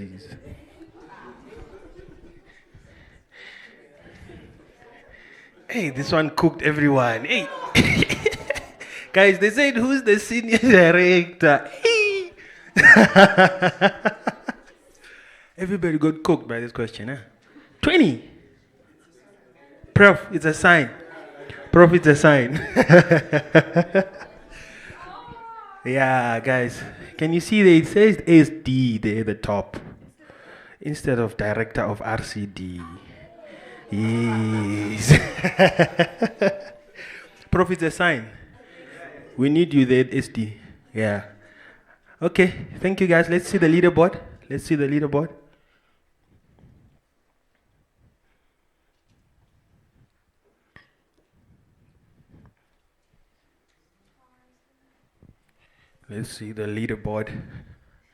Who's leading there? And Palisa is the winner. Oh my goodness. All right, congratulations to Palisa. Please come through and collect your prize. Let's go. Yes, there will be another one. Yeah, there is another one, definitely.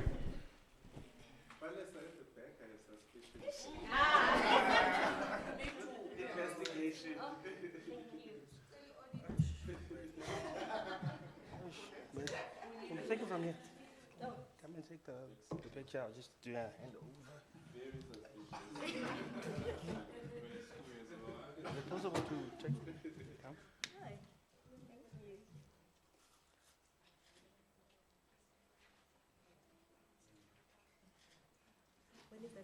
Congratulations. You're not eligible. You're not eligible for the second one. Yeah. No, no. Yeah, you can't play the second one, Palisa. Sorry. Thank you so much, Lawrence and Gosi. You know, we needed this a bit of fun. Let's get back to business now. Right. We are now moving on to the third segment, third participant segment. So that's participant number 9 to 12. So like I said when I was introducing our ninth participant, is in German. So that's Motlatz Josimori.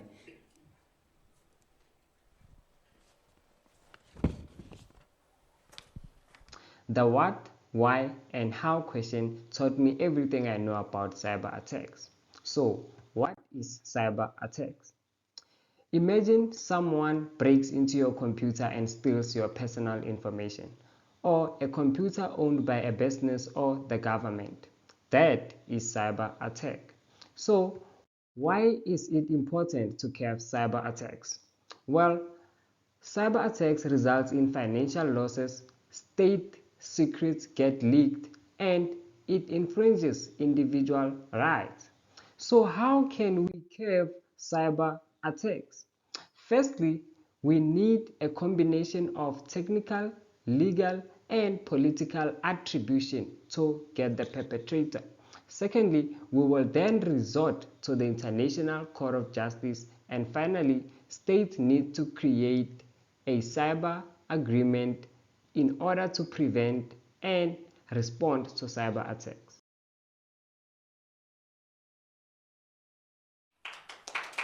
A round of applause for Tsimori. Okay, thank you. Let's just wait whilst you come online. I think I'm here, Dr. Gabriel. I don't know if I'm audible. Yes, you are very audible. Thank you. All right. Judges, questions for Motlat. Thank you so much, Mohlatse. I think as staff members at UJ, we get a lot of these about cyber attacks. So I just have a quick question for you. In the current state of global politics, where states, I think you've placed a lot of power on the states to regulate cyber attacks, but we know recently that states have also been central to some cyber leaks. So how are you thinking in your work about not the state as the protector, but also as a perpetrator as well of cyber attacks? Thank you. Well, thank you very much for the question. It's very much important, especially in my dissertation. So, my research looks into the method that we can use to attribute individual conduct to a state. Particularly, for example, in the United States of America, there was a Stuxnet operation that perpetrated or that infringed the sovereignty of Iran. But because it was an individual, it was quite difficult to attribute that individual's conduct to a state. Therefore, we are going to use a combination of technical, political, and legal attribution in order to get the perpetrator or to attribute that particular conduct of an individual to the state. So that's how we're gonna ensure that states are held accountable due to the conduct of organs of states or either individuals.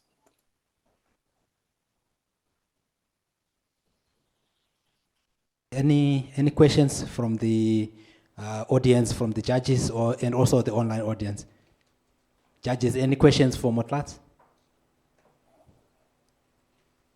All right, so with that, thank you so much, Motlat. There's no further questions for you, and thank you for joining us. I hope you remain with us until the end of the event. Thank you.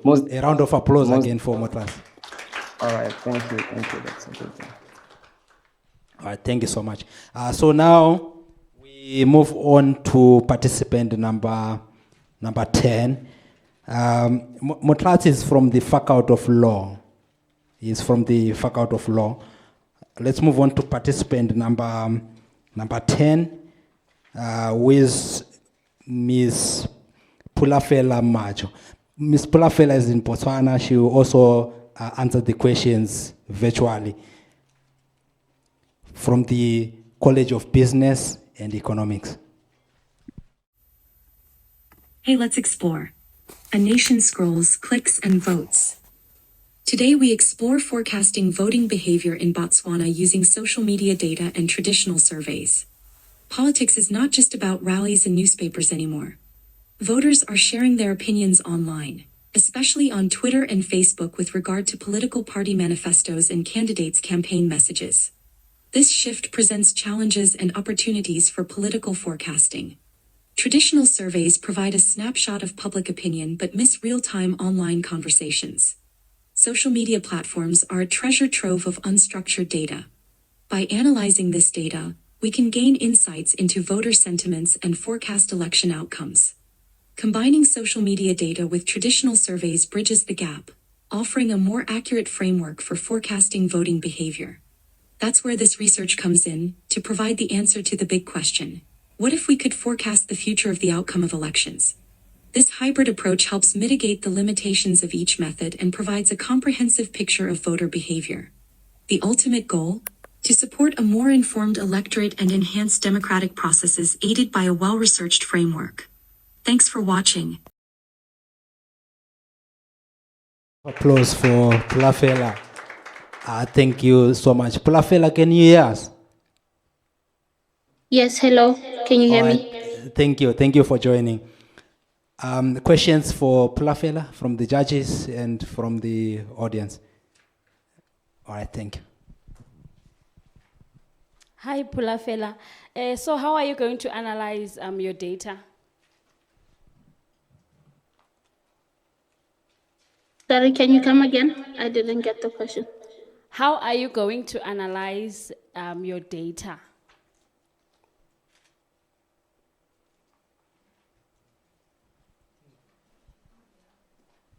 Pulafela, the question was, how are you going to analyze your data? Just confirm Okay, if you're I there. get it now. Thank you. Please bear in mind that I'm still at the proposal stage, so my study is still in development. However, I had come up with the mixed method design is the one that I'll be using. The data that I'll be analyzing will be both quantitative and using also qualitative methods that will give us the insights to different data sources, which will be integrated to providing a more robust and reliable forecasting framework. All right, thank you. Another question here. Thank you so much, Pulafela. I'll be very quick. So how are you also thinking in your work? Because the owner of X recently basically publicly admitted to manipulating their platform to influence political results.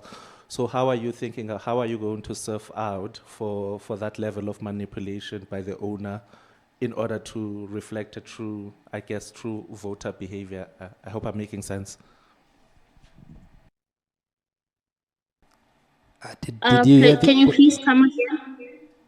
I didn't get the question. Okay, the question is the owner of X, Elon Musk, recently, a week ago, basically admitted to manipulating the platform to help Donald Trump with the election. So I'm just thinking for you, if you're using the platform to predict electoral behavior, how are you controlling for that aspect of manipulation from the owner of the platform? Okay. To be able to surf out however the idea is that I'm aware of the fact that social media data can be manipulated, that is through different bots, misinformation, and coordinated campaigns. But to address this, I will highly likely try, because of the certain development from last week's news, I was planning on using a bot detection tool that is going to cross-check the data to come up with fast checkers and perform network analysis that identify echo chambers. That's how most times different social media platforms are able to manipulate data. So if you use echo chambers, it is highly likely that you can be able to target or read into manipulated data. Just a quick one. I saw fifth industrial revolution. Is that a typo error, or are we in the fifth industrial revolution? Yes, we are in the fifth industrial revolution. Oh. Yes. Okay, thank you. All right, thank you, Pulafela, for answering the questions.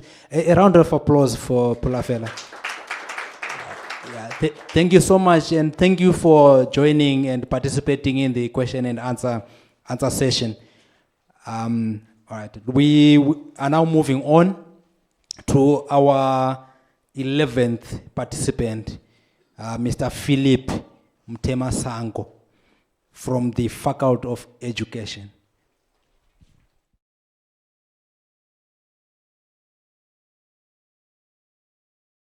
My PhD study focuses on entrepreneurial leadership at schools that serve poor communities where food insecurity and unemployment remain a serious problem, where learners can develop leadership, innovation, and sustainability skills. The buy-in and support of school principals, teachers, and the community, that learning should be brought into the garden, and that kind of learning is valuable.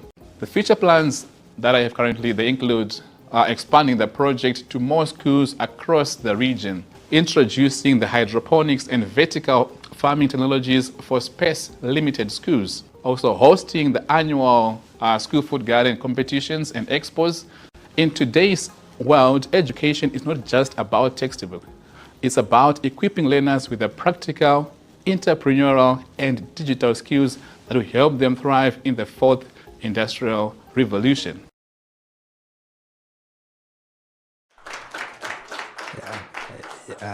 Let's give him another round of applause before. Yes, thank you so much. Okay, let me call upon Mr. Mtema Sango to the stage for a question and answer session.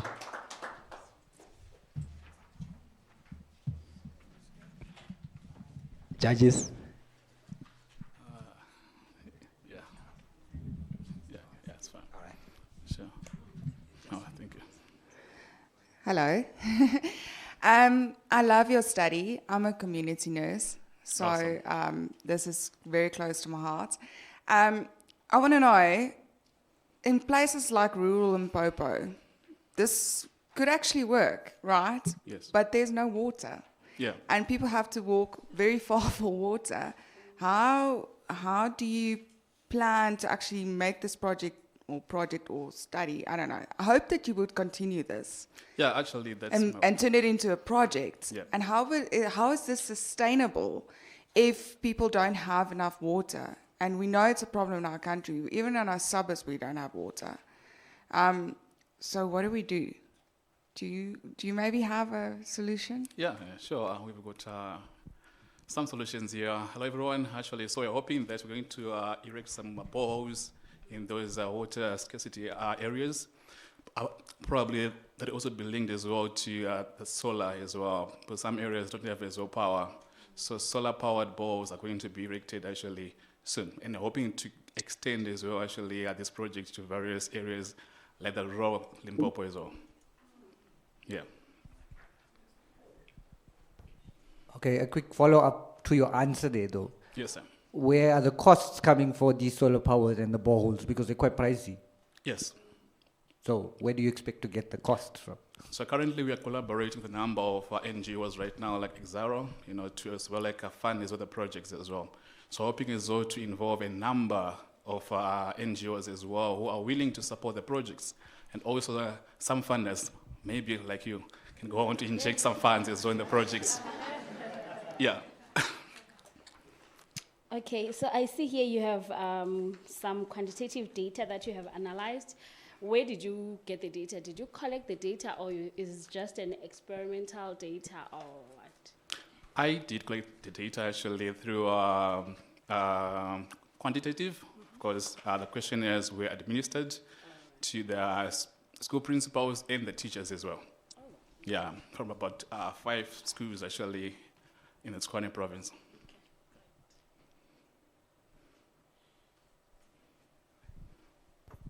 Any question online? No questions. All right. Any question? One last question. Audience, judges. All right. It's a question or comment. It's just a comment. Yes, I think your work is quite impressive, and I hope you guys take it beyond that level. And yes, sir. It's quite impressive. Thank you. Thank you for your compliment, sir. All right. Okay. If there's still one more last question, if there is. If there isn't, then all right. Let me just quick.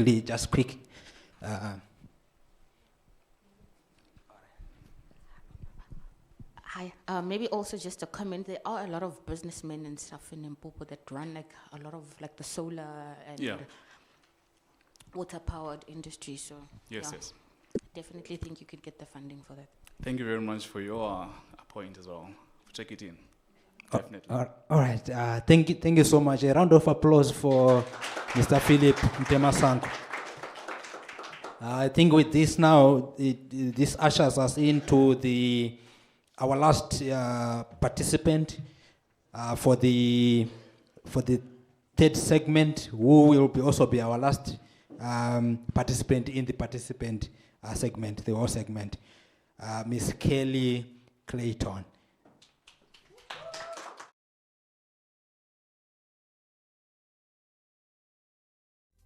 Did you know that most people don't just have a job, they create their job?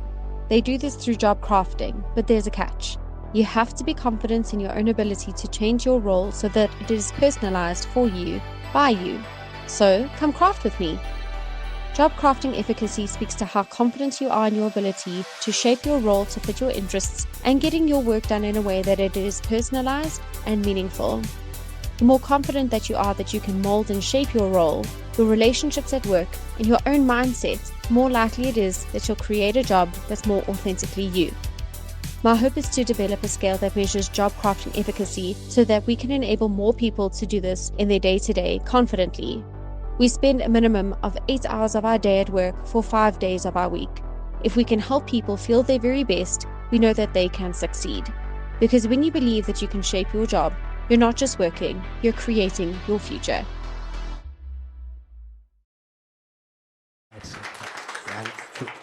Okay, thank you. Let me invite Kelly to the stage for question and answers.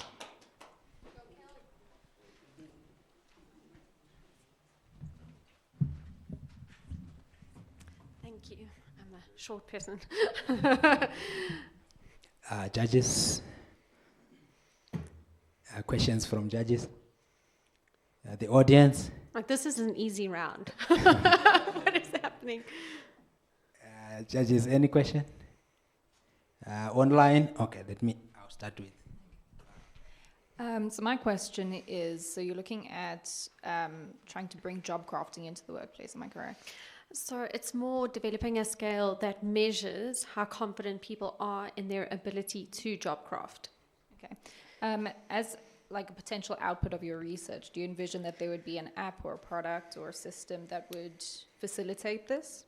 So, I mean, that would be great if the technology aspect came in later. But I think realistically, from the first phase of results right now, people are job crafting, but they don't actually know that they are, and they aren't able to identify that it is something like job crafting.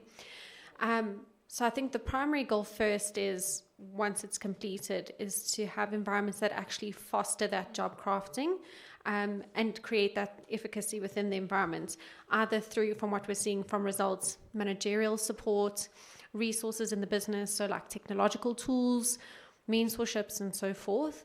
And then hopefully, if you work in human resources, you can start to leverage your platforms like a Workday and start to build those tools within that. So that would be the hope, yes. Thank you.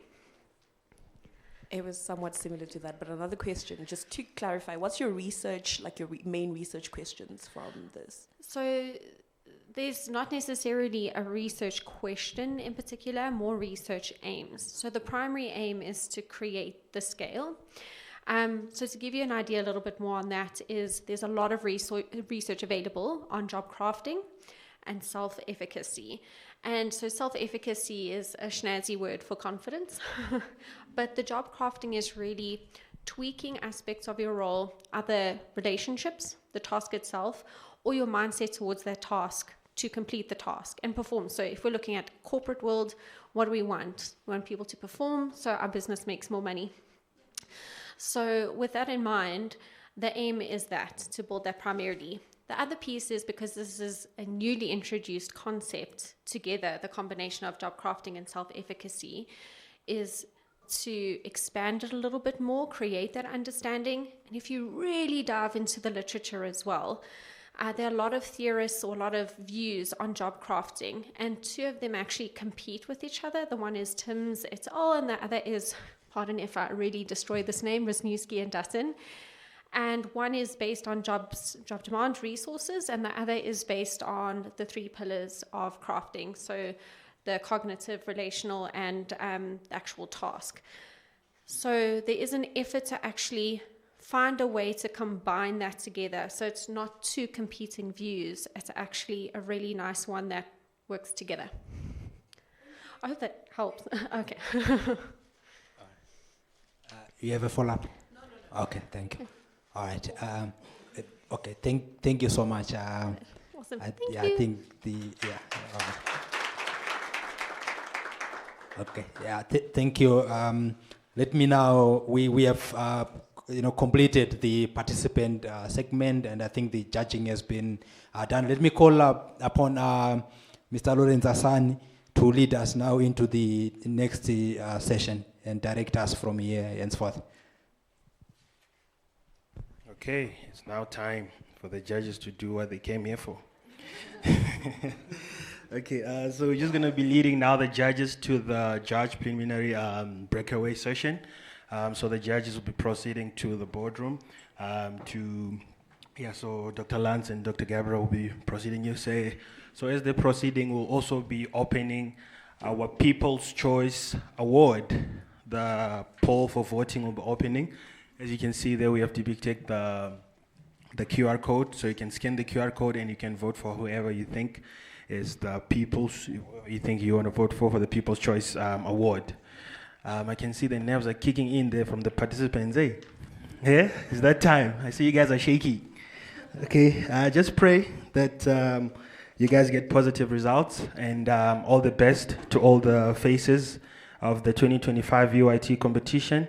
And also just on behalf of your supervisors to thank them for their contribution, for assisting you guys into your VYT journey, and as well as all of you guys, the participants, to thank you for your contributions, as this would have not been possible without your contributions.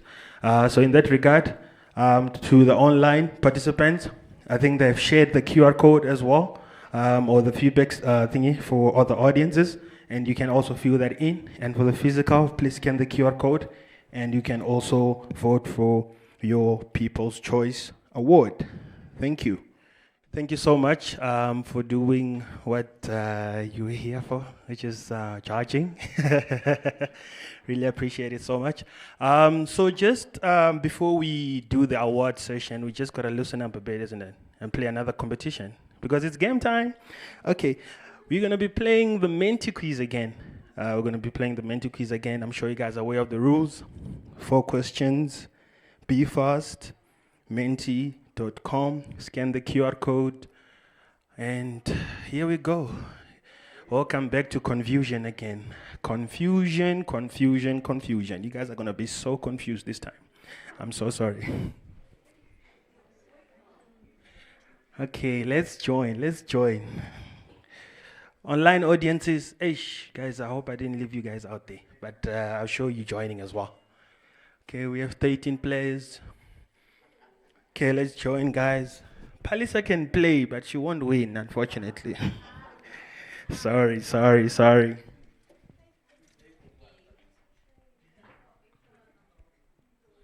Okay, so let's join. We have 21 players, 22. Okay.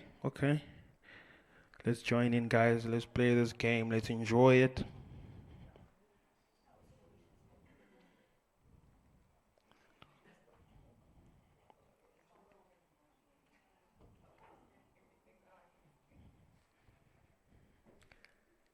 We're 10 players short from the last competition.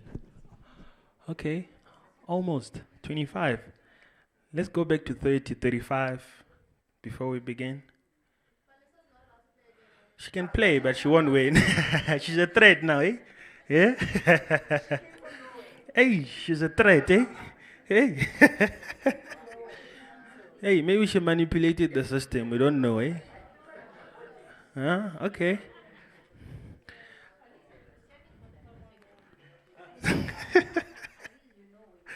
All right, 26 players. Guys, let's make it 30 before we begin. Let's make it 30. The online audiences, they're joining then, Kosi? Okay, let's make it 35 more before we begin.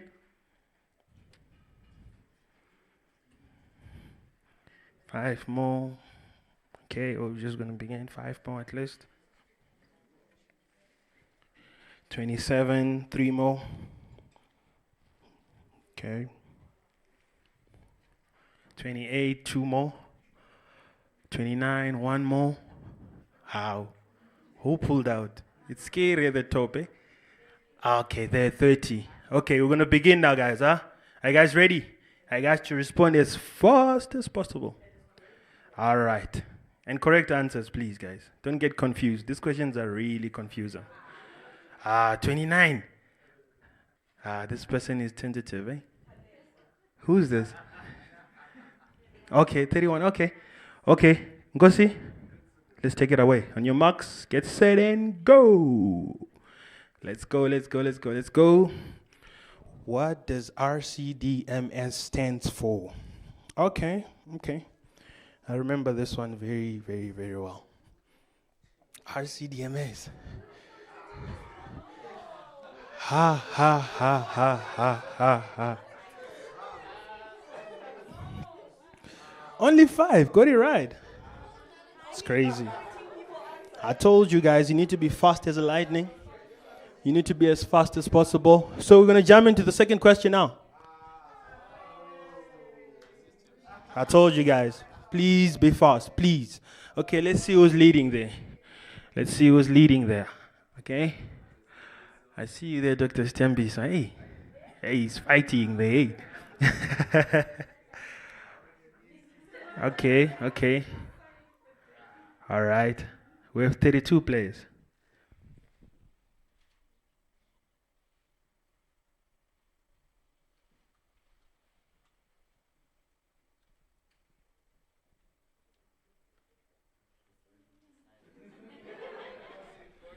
Okay, 32. Should we begin, Ngozi? Okay, and go. Let's go, guys. Let's go. Let's answer this. Answer fast to get more points. Be as fast as possible. Okay, guys, please read the question. Read it. Try to understand it. Guys. You guys didn't read up before you came here. Hey, I'm disappointed. Hey. You guys didn't read up before you came here, eh? Yeah? Hey, only 6. Yeah, it's an unprepared test. Well, want to see who went through the websites, who have been... Okay, fellow, who's there? All right, I see you there, you're cooking right in the corner. Okay. I see Pula fellow there as well. All right. Okay, Dr. Stay, Yumna, okay. Now you guys cooking. Okay, let's go. Third question. It's very tight there at the top. Okay, we have 32 players. Everybody's back. Hey, Nkosi, what are you cooking here? Okay, we're going? And go. Let's go, guys. Third question. Answer as fast as possible. Let's go.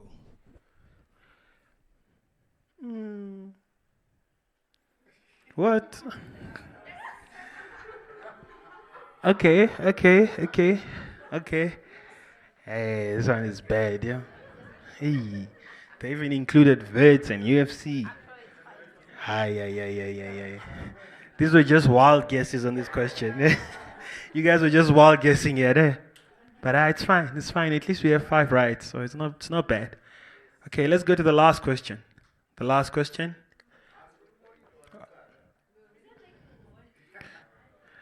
Okay, let's see. Fighting for your life there. Hey, he's been fighting there. Hey, but I don't know what happened, Dr. Stay. You know, you've been there at the top since we started, but hey, when we have to now give the prize. Okay, but let's go. Okay, last question. I see you leading there, Doc. Who's Ted? We have competition there. Okay, let's go. 32 players. Last question. I hope you guys are ready for the last question there. Be as fast as possible. Lightning quick. Can we go then, Kosi? Okay, and go. Last question. Yeah, this one, I can even answer it with my eyes closed. I want to see who got it wrong. I want to single out that person. I'm waiting. Ha. Who's that? I wish we knew how to manipulate and see who answered wrong here so that we can embarrass them a little. But it's fine. But it's okay. It's okay. I see you guys got this one right, eh? Okay. Our keynote speaker, Isaac Potrita. Thank you. Okay. And with that being said, that concludes our competition. And let's see who's leading now. Let's see who's leading. Hey, Siporazi, who's there? Who's there? Oh, Doc. Oh, congratulations. Okay. You came out of nowhere, eh? With that one. Hey, Doc. Hey, you fell short again. Hey, but. But okay, now thank you so much, guys, for participating. Doc, please come and collect your. Please come through. Please.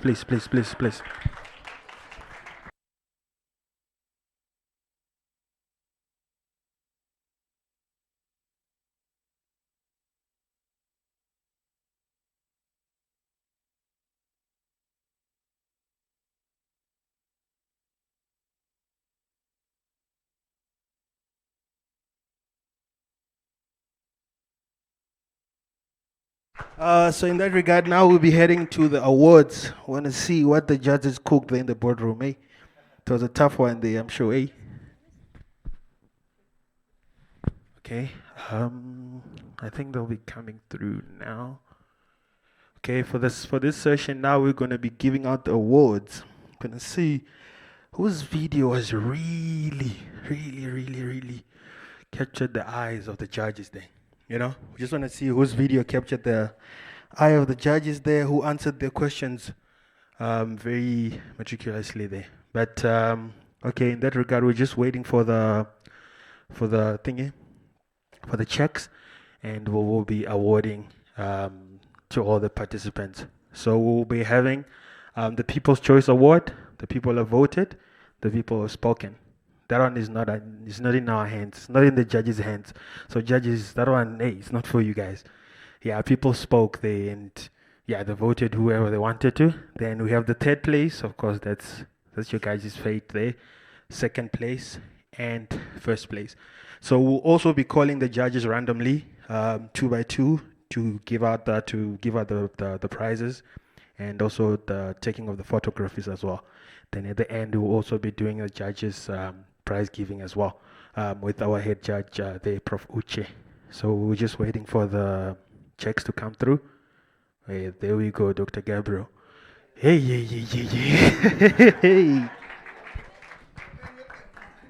All right. So the winners will be depicted on the screen by our audiovisual guys there, from the People's Choice, third, second, and first. So good luck, guys. I'll be now handing over to Dr. Gabriel to now call out the winners. Okay, there you go. Thank you so much, Lawrence. I was busy at the bank with withdrawing the money. And all right, thank you. I think, Kevin, can I get the slide? The point. I think this is the time we're all waiting for. But at the end of the day, we are all winners. Even us, we have won. All right. Yeah, so I think this is the prize ceremony. We will start with the People's Choice Award. And our People's Choice Award goes to Miss Oleboheng Molife. All right. Let's give another round of applause. So the prize winners, you come this side for collection of your prizes. Mr. Angos, just give me my laptop. All right. I want to call upon the judges. Let him just give me the. Is it open? All right.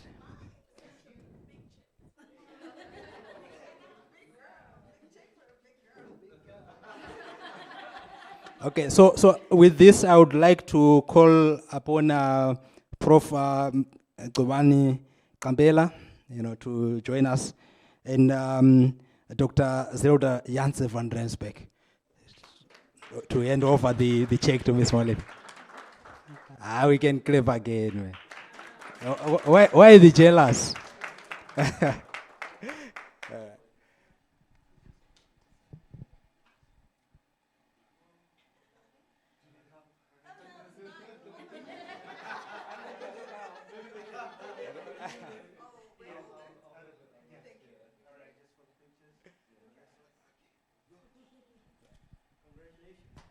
Yeah, congratulations. Thank you. Thank you so much.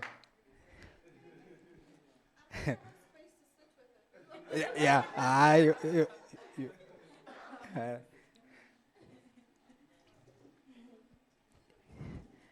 Yeah. Okay, yeah. Where else did she find a room to put a check? We will proceed to announce the third prize winner. This is now for the VYT 2025 Institutional VYT Competition, right? So yes. Thank you, Lauren. So the third prize goes to Nasrin Amanji. Let's clap hands for her again. Then I call upon is it Prof Mary is the one who left? Prof Mary are still here, okay, and Prof Maburu to be the one handing over the third prize to Nasrin.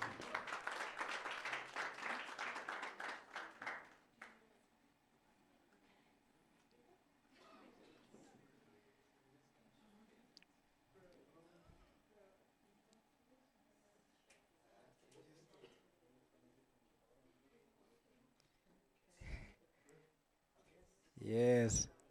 Yeah, this is good. Congratulations. Right.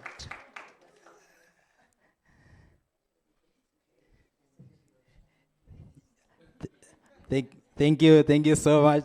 Let's move on now to the second place, right? Guess who it is? And our second place goes to Mr. Philip Renyika Mtemasango. Yes, I had to spell out the whole name now, including the other one that we were hiding. All right, congratulations, really.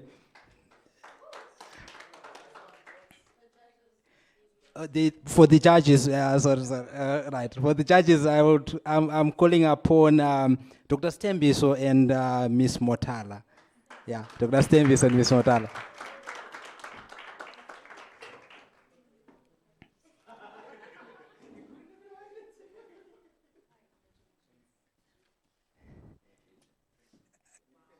Yeah, this is good. I wish I was still a student.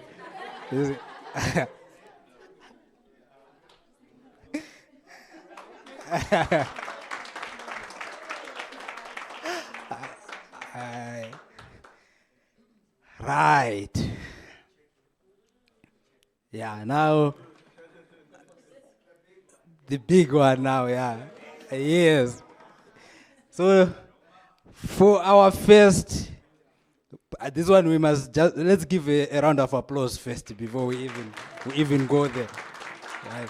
So for our first prize, the winner of the 2025 VYT Institutional Competition is Mr. Vitalis Mbayo. Congratulations. This is good. Yes.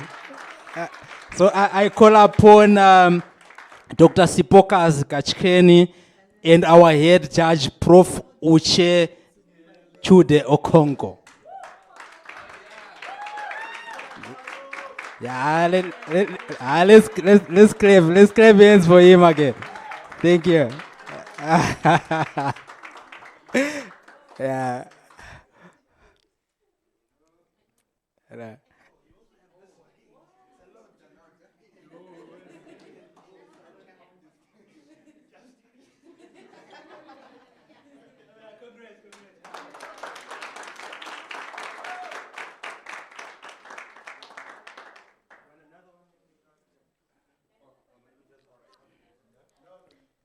All right. You, you can get another one. I think you deserve it, isn't it? Yeah. Congratulations, Vitalis. All right. Okay, so let me hand over again to Lawrence to lead us into the presentation of prizes of the head judges. Of the, So, guys, for the prizes of the judges, so the head judge will be giving out the judges of the head prizes together with Ms. Koketso and Ms. Andre as well. So we'll be calling each judge, each at the first time, each of you will be coming here and will be giving out the prizes. And Dr. Uche, Prof. Uche rather, will be handing out the prizes to all the judges. Thank you so much. all right, thank you so much. So our, first appreciation goes to, let me not do it the other way around like the way I did it first time. So let me start with Dr. Sipokas Kacheni.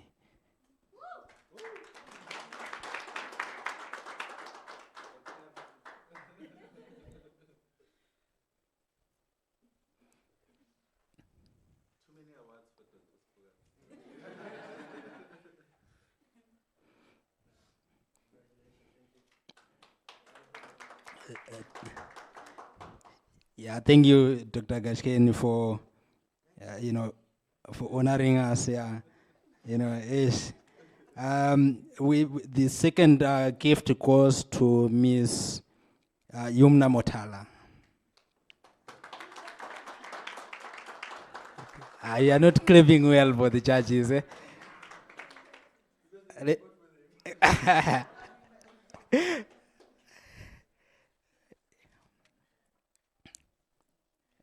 Thank you also, Ms. Motara. Thank you for taking part and contributing to the success of this competition. I call upon Dr. Stembiso Kumalo.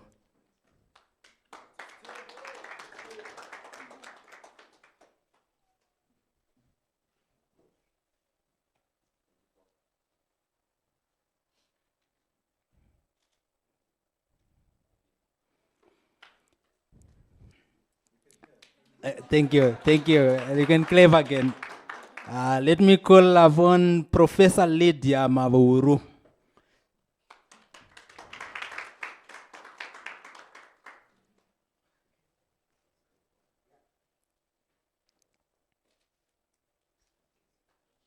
Thank you, Prof. Prof. Mavuru, Dr. Stembizo. Thank you for continuing to support the research capacity development, and I know that we will continue collaborating even into the future.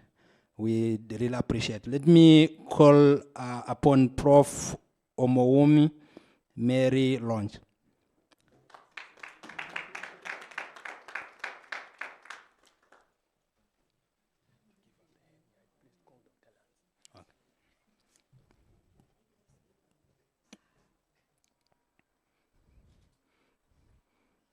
Prof, thank you so much.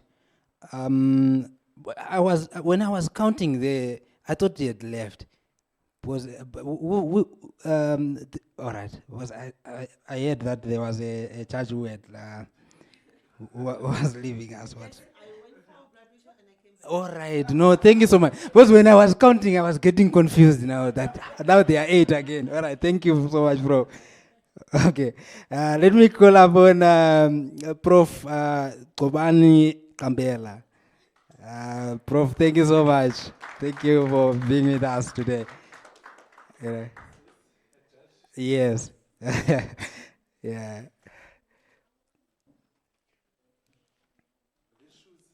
Yeah. Oh, yes. It's a surprise inside there. All right. Let me call, before we present our gift to the head judge, I'll call upon Dr. Zelda Ernst van Rensbeck.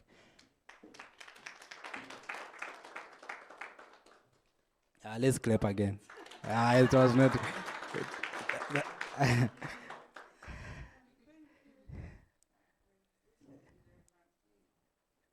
Yes. thank you. This is good. Thank you so much. Right.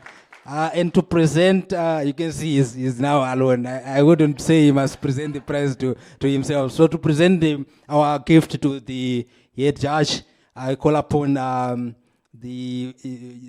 colleague, Dr. David Lawrence.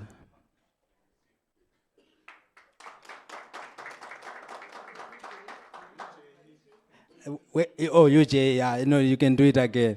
Yes. Thank you so much. Yeah, okay. So now let me just, okay, so I think, do we still have another prize? Okay. So I think this leads to the conclusion of our prize ceremony. Right. Yes.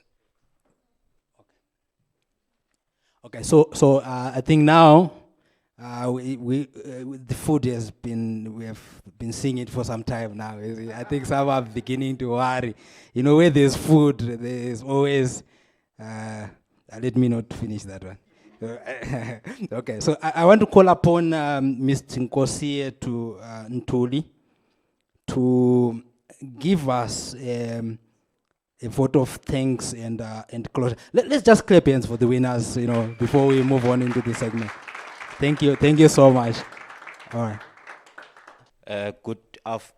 Is it afternoon? Oh, morning. Good morning, colleagues, our participants, and our distinguished guests. On behalf of the RCT unit and the postgraduate school, we would like to convey our sincere thank you for your attendance, for taking your time in attending this event of today. So I'll be making a huge mistake if I'm not recognizing I call her the mastermind of this, that's our director, Prof. Govender. Thank you for your continued leadership. She is the engineer and the core of all this, what's happening here. So thank you, Prof. And to our guests, the judges, thank you. I think we can all attest that today we have witnessed a high quality of work that was being presented here. So you must have a hard-working time in terms of judging those participants. So thank you so much. Just to taking your time, we know that how busy you are as supervisors, and coming in support of our postgraduate student. We really thank you for that. And to all our participants, even those who didn't win anything today, job well done, guys. You have showed us that indeed you can make it. Just to stand here and display your work and be able to answer those questions, that's one alone is a huge achievement. So from here now, go and showcase your studies elsewhere and in other upcoming events. At the Research Capacity Development Unit, we do have events throughout the year in and year out. So don't give up, guys. If you didn't win anything, come again and present your work. And who knows, probably you might win sometime or meet other people who might be interested in your work. So thank you and a big congratulations to all of you for showing bravery and the passionate that you have with your studies. It's so tremendous. So thank you, guys, and thank you to our technical team, the visual studio, for the great work, Mr. Kevin and the team, and to the organizing team, which is the RCT colleagues. Thank you, guys, for putting efforts in making sure that this event become a success. We have to continue working hard and improving even in more our coming events. So thank you and congratulations to you all. We're looking forward to our next events. Please do participate again. Thank you.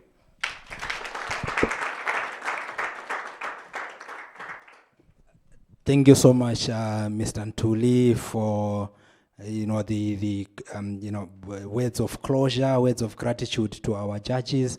and also, you know, the kind words to the participants. Like I've said before when we opened, I said all of us, we have won. Even us, we have won as well, isn't it? So when we walk out of this room today, we are all winners, isn't it? All right, thank you so much. Thank you for that. I also appreciate you, Prof, as well, for your leadership and for your guidance. All right, so I would also want to announce that, you know, we have another competition again, you know, for doctoral students.